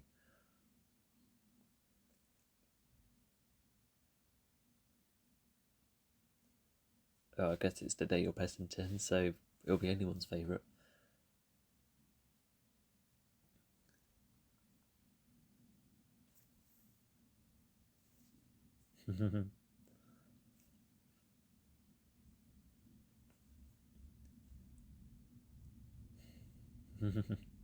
Which I think was that the last line in the book or something? And yeah, I think this is like the final shot. Yeah, and this really nice drawing. Oh, okay. So yeah, that was Christopher Robin the film. We'll probably see details. No, I don't want to watch that one. We'll probably leave it alone actually. Or will it help me? Oh, there you go. Yeah, I could probably go back to that film again. Yeah, cool. All right. So to conclude, hang on 1 second. Right. Oh, good. I was just checking something. All right. So yeah, time to conclude. So, where do we start? I think let's go on to some of the easy bits. There's all of these pages that they seem to be rather faithful in a way that yeah, I just really like how well done these transitions are. and not just the transitions, but just this whole intro, it's just really nice. And there's a lot of score which is quite nice. There's a couple of motifs from this particular track that plays at the start of the film. I'm just rewatching the film, by the way, to jog my memory. The score was extremely nice. I think this Jeff dude, I think he did the soundtrack for the second Maleficent as well, to which I'll need to listen to that again. I've only watched that film twice, and although actually, no, I'm not going to look into what else he's done. Oh, so Christopher did create those holes then. Okay. And I suppose this intro does help establish the sorry if you hear the drilling. Some of the locations of the area as well. Yeah, it kind of does that well. But yeah, when you watch this film, there's a whole heap of references, from the original. There's lines and Eel's house and a couple of other bits and bobs. So yeah, the film's goal is definitely, just catching up with what what the days used to be like, and seeing what would happen if a older Christopher did. He feel like he lived a large amount of his life, and then during its low point, he encounters Winnie, who needs to find the others due to a flood-related situation.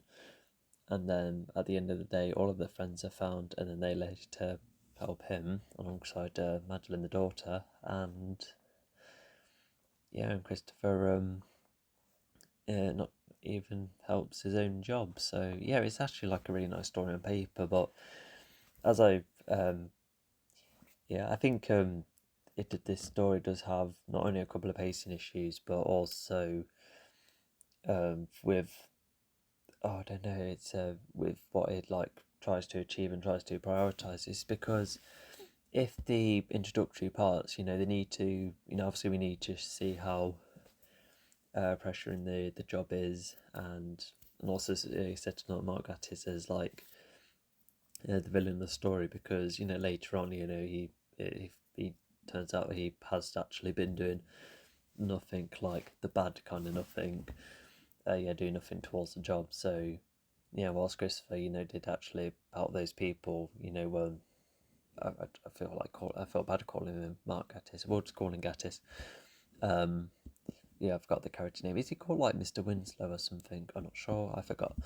Anyway, and by the way, one of the women's staff, she's in the new Star Wars, isn't she? And I remember seeing her once in the second Nativity film. Yeah, she was one of the teachers on trial, and she easily goes away once they find out that the school is a bit manic at times.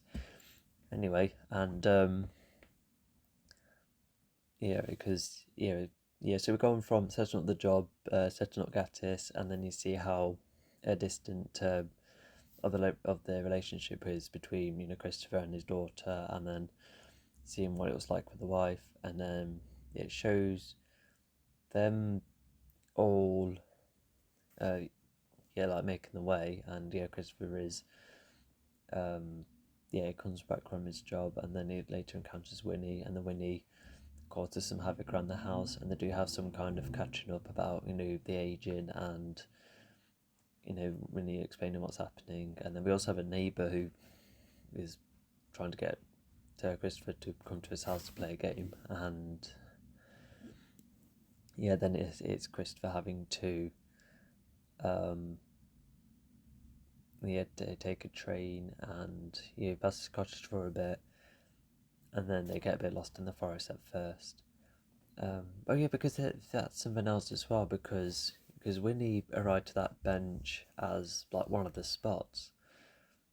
So so that somehow closes on its own for some reason. But I tell you what, to make a lot of that quicker, why didn't the writers not have that tree to allow him to go straight to the forest? Because thinking about it right now, because I don't think granted, I think if this is like a kids' film, I think the job stuff will have to be a lot more simpler. Don't use terms like, I don't know, just nothing too complicated. I think they, for instance, they could have an exchange of, their business is going down, your job is at risk, so please find a solution. So yes, I think if it was like spoken like that in a way that was like more snappier, maybe showcase like some interesting visuals on the way, like make the place a lot nicer, and let's say in Edgar Wright films, how he makes like the actions like very snappy and very efficient. If they do something like that, for instance, you could have Gattis like really showing off his pompous nature by being like, maybe for instance, you could have like some documents and screw some up, and it's like, those ideas are done, so you come up with a new one, which could stay in line with um, how he's not making an effort to make a solution. So yeah, something like that. I think that would have made it a bit more child friendly, I suppose you could say.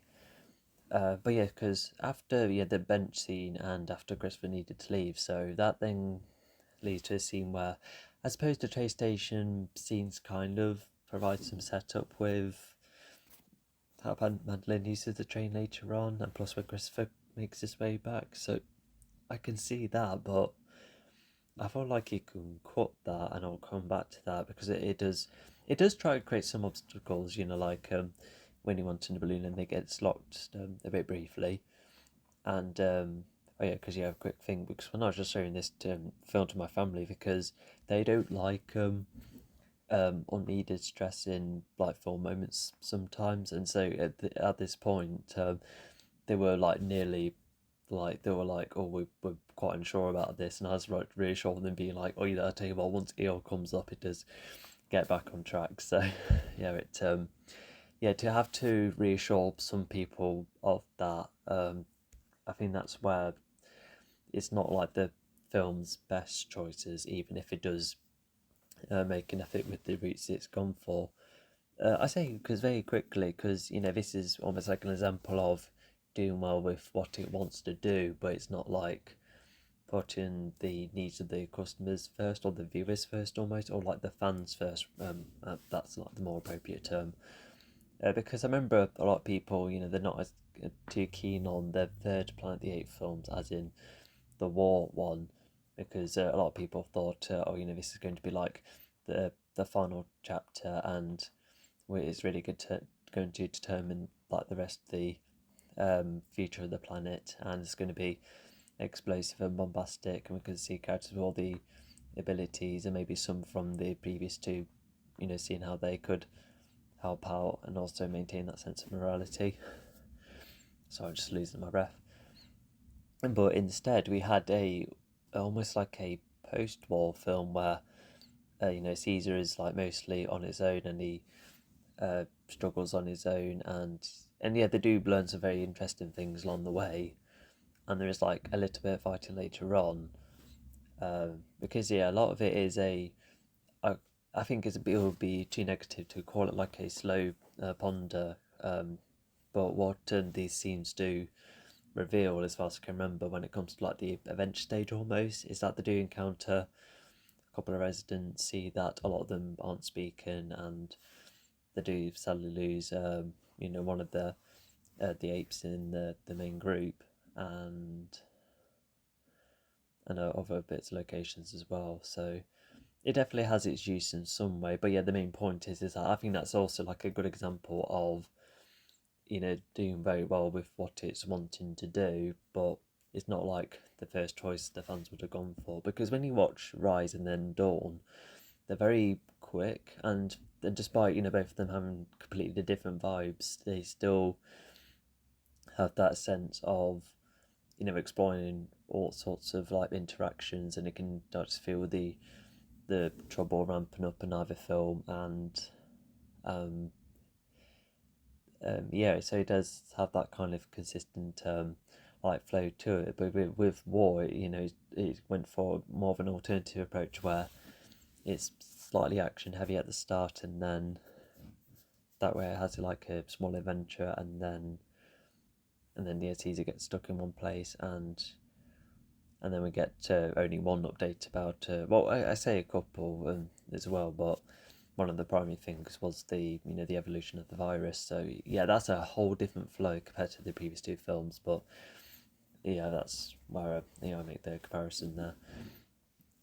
Um, and oh yeah, not to mention, I'm a bit mixed about Christopher being partial when he like that, because whilst it is like risky to involve Winnie in a like a natural argument in that manner, because when you watch the animated things, like none of the characters go into arguments. They do have like bits and bobs like, oh no, we're losing the map, we need to go and get it. So there is that kind of urgency, but there's nothing like too serious, because it doesn't really like suit the characters and the kind of tone it's going for. So to have that in here, uh, yeah, just kind of a bit mixed. Maybe it is just as simple as, oh, I don't want Christopher shouting at Winnie. It's probably reaches the line, and I guess it kind of does. But if it is like a more like slightly mature story, then that's where that's fine. And what I could be seeing could be, I don't know, not like the best argument to go for.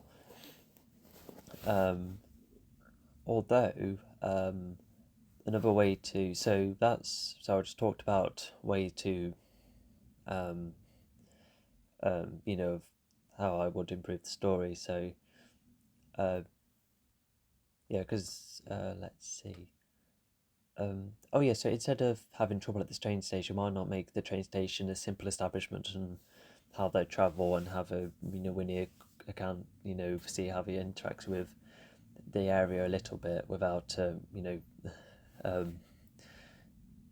just being told from the get go, or just stay still and be quiet, and that's where why not have more interesting obstacles in the forest, for instance. Have it rain and have them stuck in one spot, maybe. And you could have like, I don't know, like a tree falling down. Have that kind of sense of urgency. That's where you could have obstacles. Then, as you're making your way, that like sense of adventure. So maybe that could have been better, instead of like the all of the trouble at the train station. Because I just feel like it's not quite the best choice to go for. And oh yeah, because the midpoint of this story is Christopher entering in the first place, so there's that too. And but yeah, with those improvements, I think the rest of the film is fine. But like I said, with what Christopher explains, that too would have needed to be far more simpler. Instead of using terms like paid holidays, just simply say that. I don't know. It's just because because like, yes, it's like a formal business, set on planet Earth, but like I said, it could have made it more simpler, because that's what people kind of criticise with the Mary Poppins sequel, where they talk about all sorts like finances, and even I like really struggled to get my head around. And as a musical, it doesn't take advantage of that by making the whole financial bits and bobs like interesting to listen to, which is a bit of a missed opportunity. So just take another breath. So before I get on to what I've already covered about what I'm not as keen with the film at first glance, although I feel like if I was told, great story about Christopher growing old and how they would reunite, let's see, because you could have it as, I probably would cut the job stuff, and you could have it so, maybe you can just have it as simple as, because I like the war idea. I can see how that would make him like more serious later on, and not to mention the boarding school. So we we could still keep that. Would that be too mature?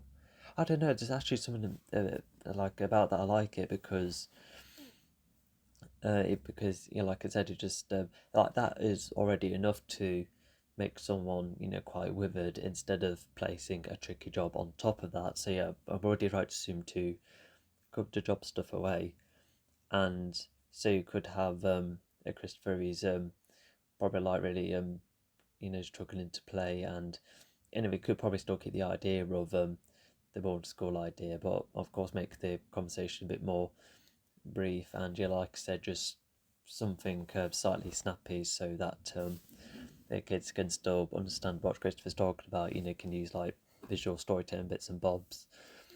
Could have like Madeline nearly like go to boarding school. I know the film kind of explains that, but you could show that kind of urgency then.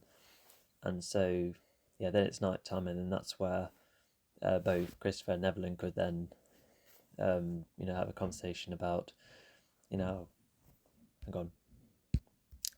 Anyway, so yeah, that's where you could have, Christopher and Evelyn, have a conversation about how, he's lost his way a bit, and so if we're still keep if the teleporting tree thing is true, then maybe that's where that could be like slightly addressed, and then that's where you could have Winnie be like, oh, Christopher, I need your help, and you could have it so I don't know, could the cottage idea still work?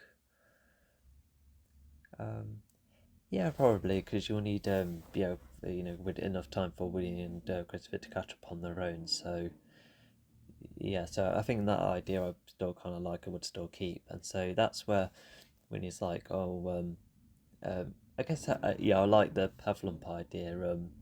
Like was we would need actually could actually make the Pavlumps real, and I don't know, I don't yeah, we'll do it that because it kind of helps maintain that fantasy. If we can have Collie toys, then we can have elephants made out of dreams. Like yeah, that I'm happy with them, and we'll also just stick to have lumps. And yeah, I think it'll be a bit too crowded to include weasels in there. You could have a couple of lines about them, and it could, yeah, something that can be chatted about a couple of times. Maybe drawings that Christopher used to have. Maybe Hefflumps could like generate a quick one. That's how you could make that reference if you still want to keep them in. And so yeah, so Christopher and Winnie, they go straight into the tree, and then that's where let's see, I guess you could find one by one over time. Yeah, just like gather the main four, and then during the midpoint, that's where everyone's together, and also like along the way you do have the Heffalumps cause some bother, perhaps make the wood a bit more of an eerie place, rain, floods, falling trees, maybe rubble, something very reminiscent of the animated shows. You could even have a rickety bridge that could be collapsing. That could be something that would be rather fun.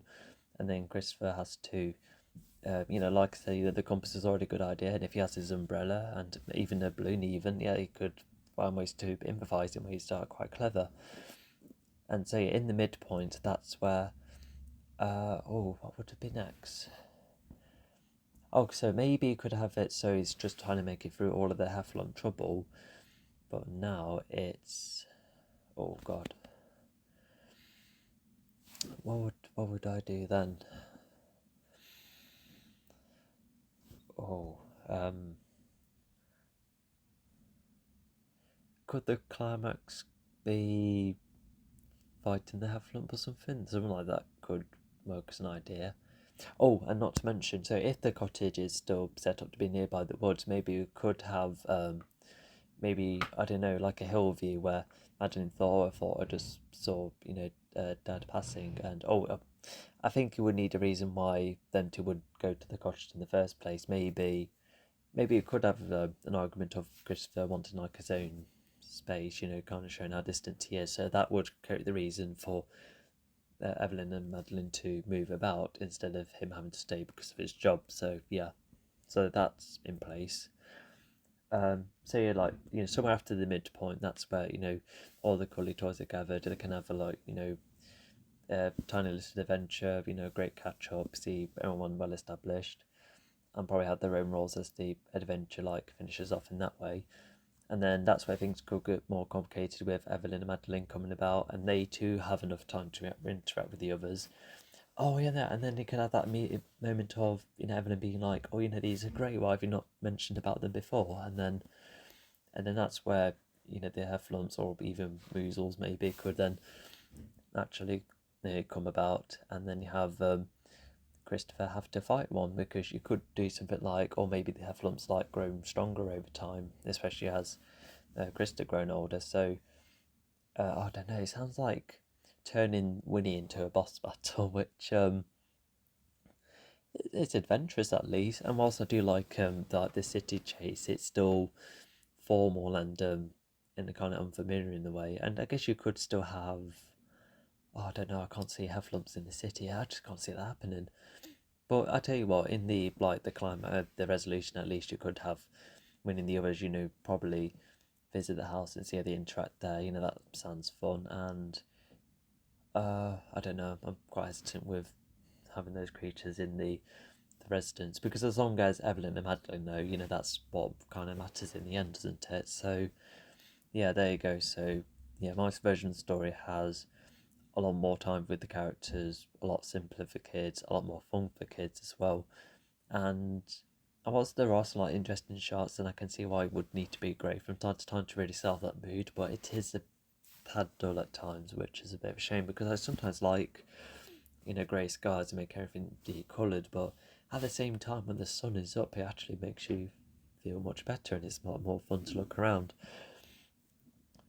So yeah, that's how I would personally rewrite it. But anyway, like I said, let's talk about what I like about the film. So, couple of I'm not a fan of every joke, and actually, because when you like watch Christopher and when he talk, when he was little, it's like a fun little back and forth. But for how Christopher got to being frustrated, and when you like keep getting confused, I feel like that gets a bit repetitive from time to time. So not too keen on that. But like there's bits of humour to like. I like the lamppost thing. I can see that happening. When the fella ran into it, um, um, and maybe you could have Winnie create a mess still. Um, no, sorry, I need to get out of my rewriting head. But yeah, like a lot of the catching up moments, yeah, those quite like, especially when Winnie still recognises Christopher, and with Christopher trying to get his head around the wisdom again. So those kind of moments I quite like. Yeah, I feel bad about the house getting trash, but I suppose it still adds to the fun tone, because the Winnie and the others did used to have moments of, oh no, this kind of trouble happening. After all, this is the same story that has Winnie getting stuck in his home, so it's similar and in line. And yeah, Gatter's a bit cartoonish, but I suppose he lines up, even if everything seems to make some amount of sense. The answers why he's like the way he is, and turning out that he didn't put much work in, and you place it in a way that's over the top to at least make it more fun again. So yeah, there is that. So yeah, despite how I would envision the rewrite, yeah, I think Gatter's yeah, he makes the boss fun in some way, or the boss of that building anyway. And the extras are fine. Yeah, it just goes back. They do have like reasonable reactions at least. I did find the neighbour a bit too um, forthright though. I just felt like it's a weird running gag. I suppose it just shows what Christopher could have been facing if Winnie didn't show up, but I don't know. Yeah, if I wasn't too keen on it, I just felt a bit on edge at times with that. Oh, and yeah, later on, yeah, we get Winnie, inside his home, which is really cool stuff, very reminiscent of the previous stories. And then, yeah, seeing what all the homes look like, which is nice. And then, oh yeah, hang on. Yeah, sorry about that. So what I'm about to say now is in a recording. So yeah, I think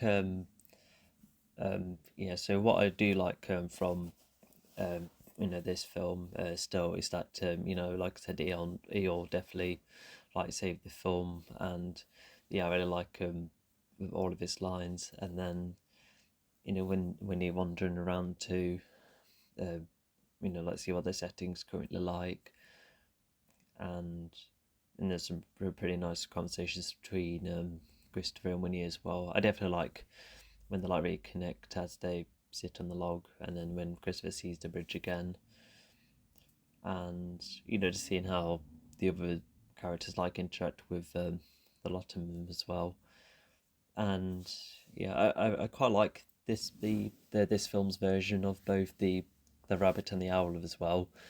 Yeah, I think they're yeah, I just like their interpretation of them uh because I think yeah, I think the owl was like a bit more wise in the original cartoons, and the rabbit was just like far more sporadic with a like a high pitched voice. Yeah, which is not a bad thing. I really like watching them again in the films I was just rewatching. Because I haven't seen any of them since I was a kid, so it's kind of cool to come back to them.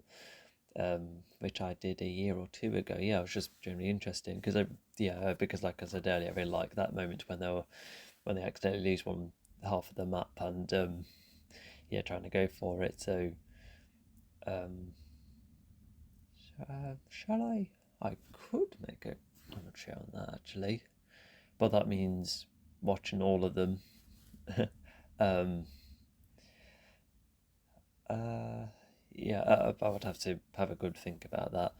But I definitely would like to do it for want to do it for this film. Just to see what it achieves and what definitely could have improved and what else we could have had.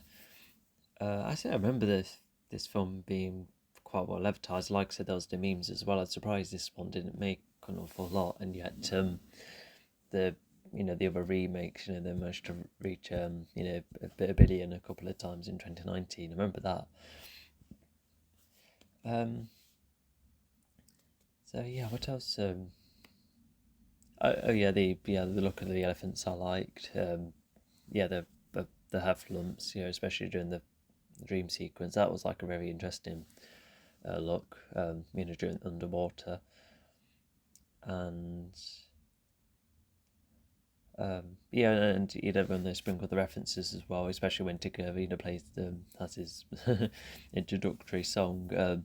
Yeah, I quite liked it. And it was placed at a good time. So yeah, yeah, because yeah, I wouldn't really call it a live action remake like the others. Like I said earlier, it is just more of a sequel, but just made into live action, and I think could be like one of the better ones. I do need to really have because when with these remakes, a lot of people say the better ones are like the Jungle Book, maybe Beauty and the Beast is considered to be fine. Once again, I'm not sure. But I can see how Christopher Robin could be better. It's just as we looked over, it is just uh, yeah, like we would have gone for other ideas, and I like the live action approach. It still works. I still like to see what they're like in the real world. Although if this was animated again, then maybe that could still work. I can see that happening. I feel like that maybe that could be easier and maybe a bit more like the cartoon as well. If yeah, imagine like a modern day one. What was the latest? Let's do 2011 film. Was that the latest Winnie animated thing? Probably. I'm not sure. But yeah. So yeah, despite the problems and that, yeah, there's still a good collection of good collection of moments. The score is really good, and yeah, it does well with the story it wanted to tell in the end. So yeah, I think we'll conclude it there. Yeah, it is. Yeah, definitely a lot better. A lot better than I thought. I guess just as I expected. It's just really interesting to see what it was like in that. And at the end of the day, still find it nostalgic, especially with the music and the visuals, and yeah, definitely some of my favourite set of characters ever. Yeah, especially from my childhood. Yeah, I do like a lot of them. Um, so yeah, yeah. Sorry if you like heard something. I just got a bit cut off, but I think that's like a sign. Yeah, I've concluded everything enough. So yeah, we'll start right there, and yeah, I'll see you with whatever film I do next. So yeah, see ya.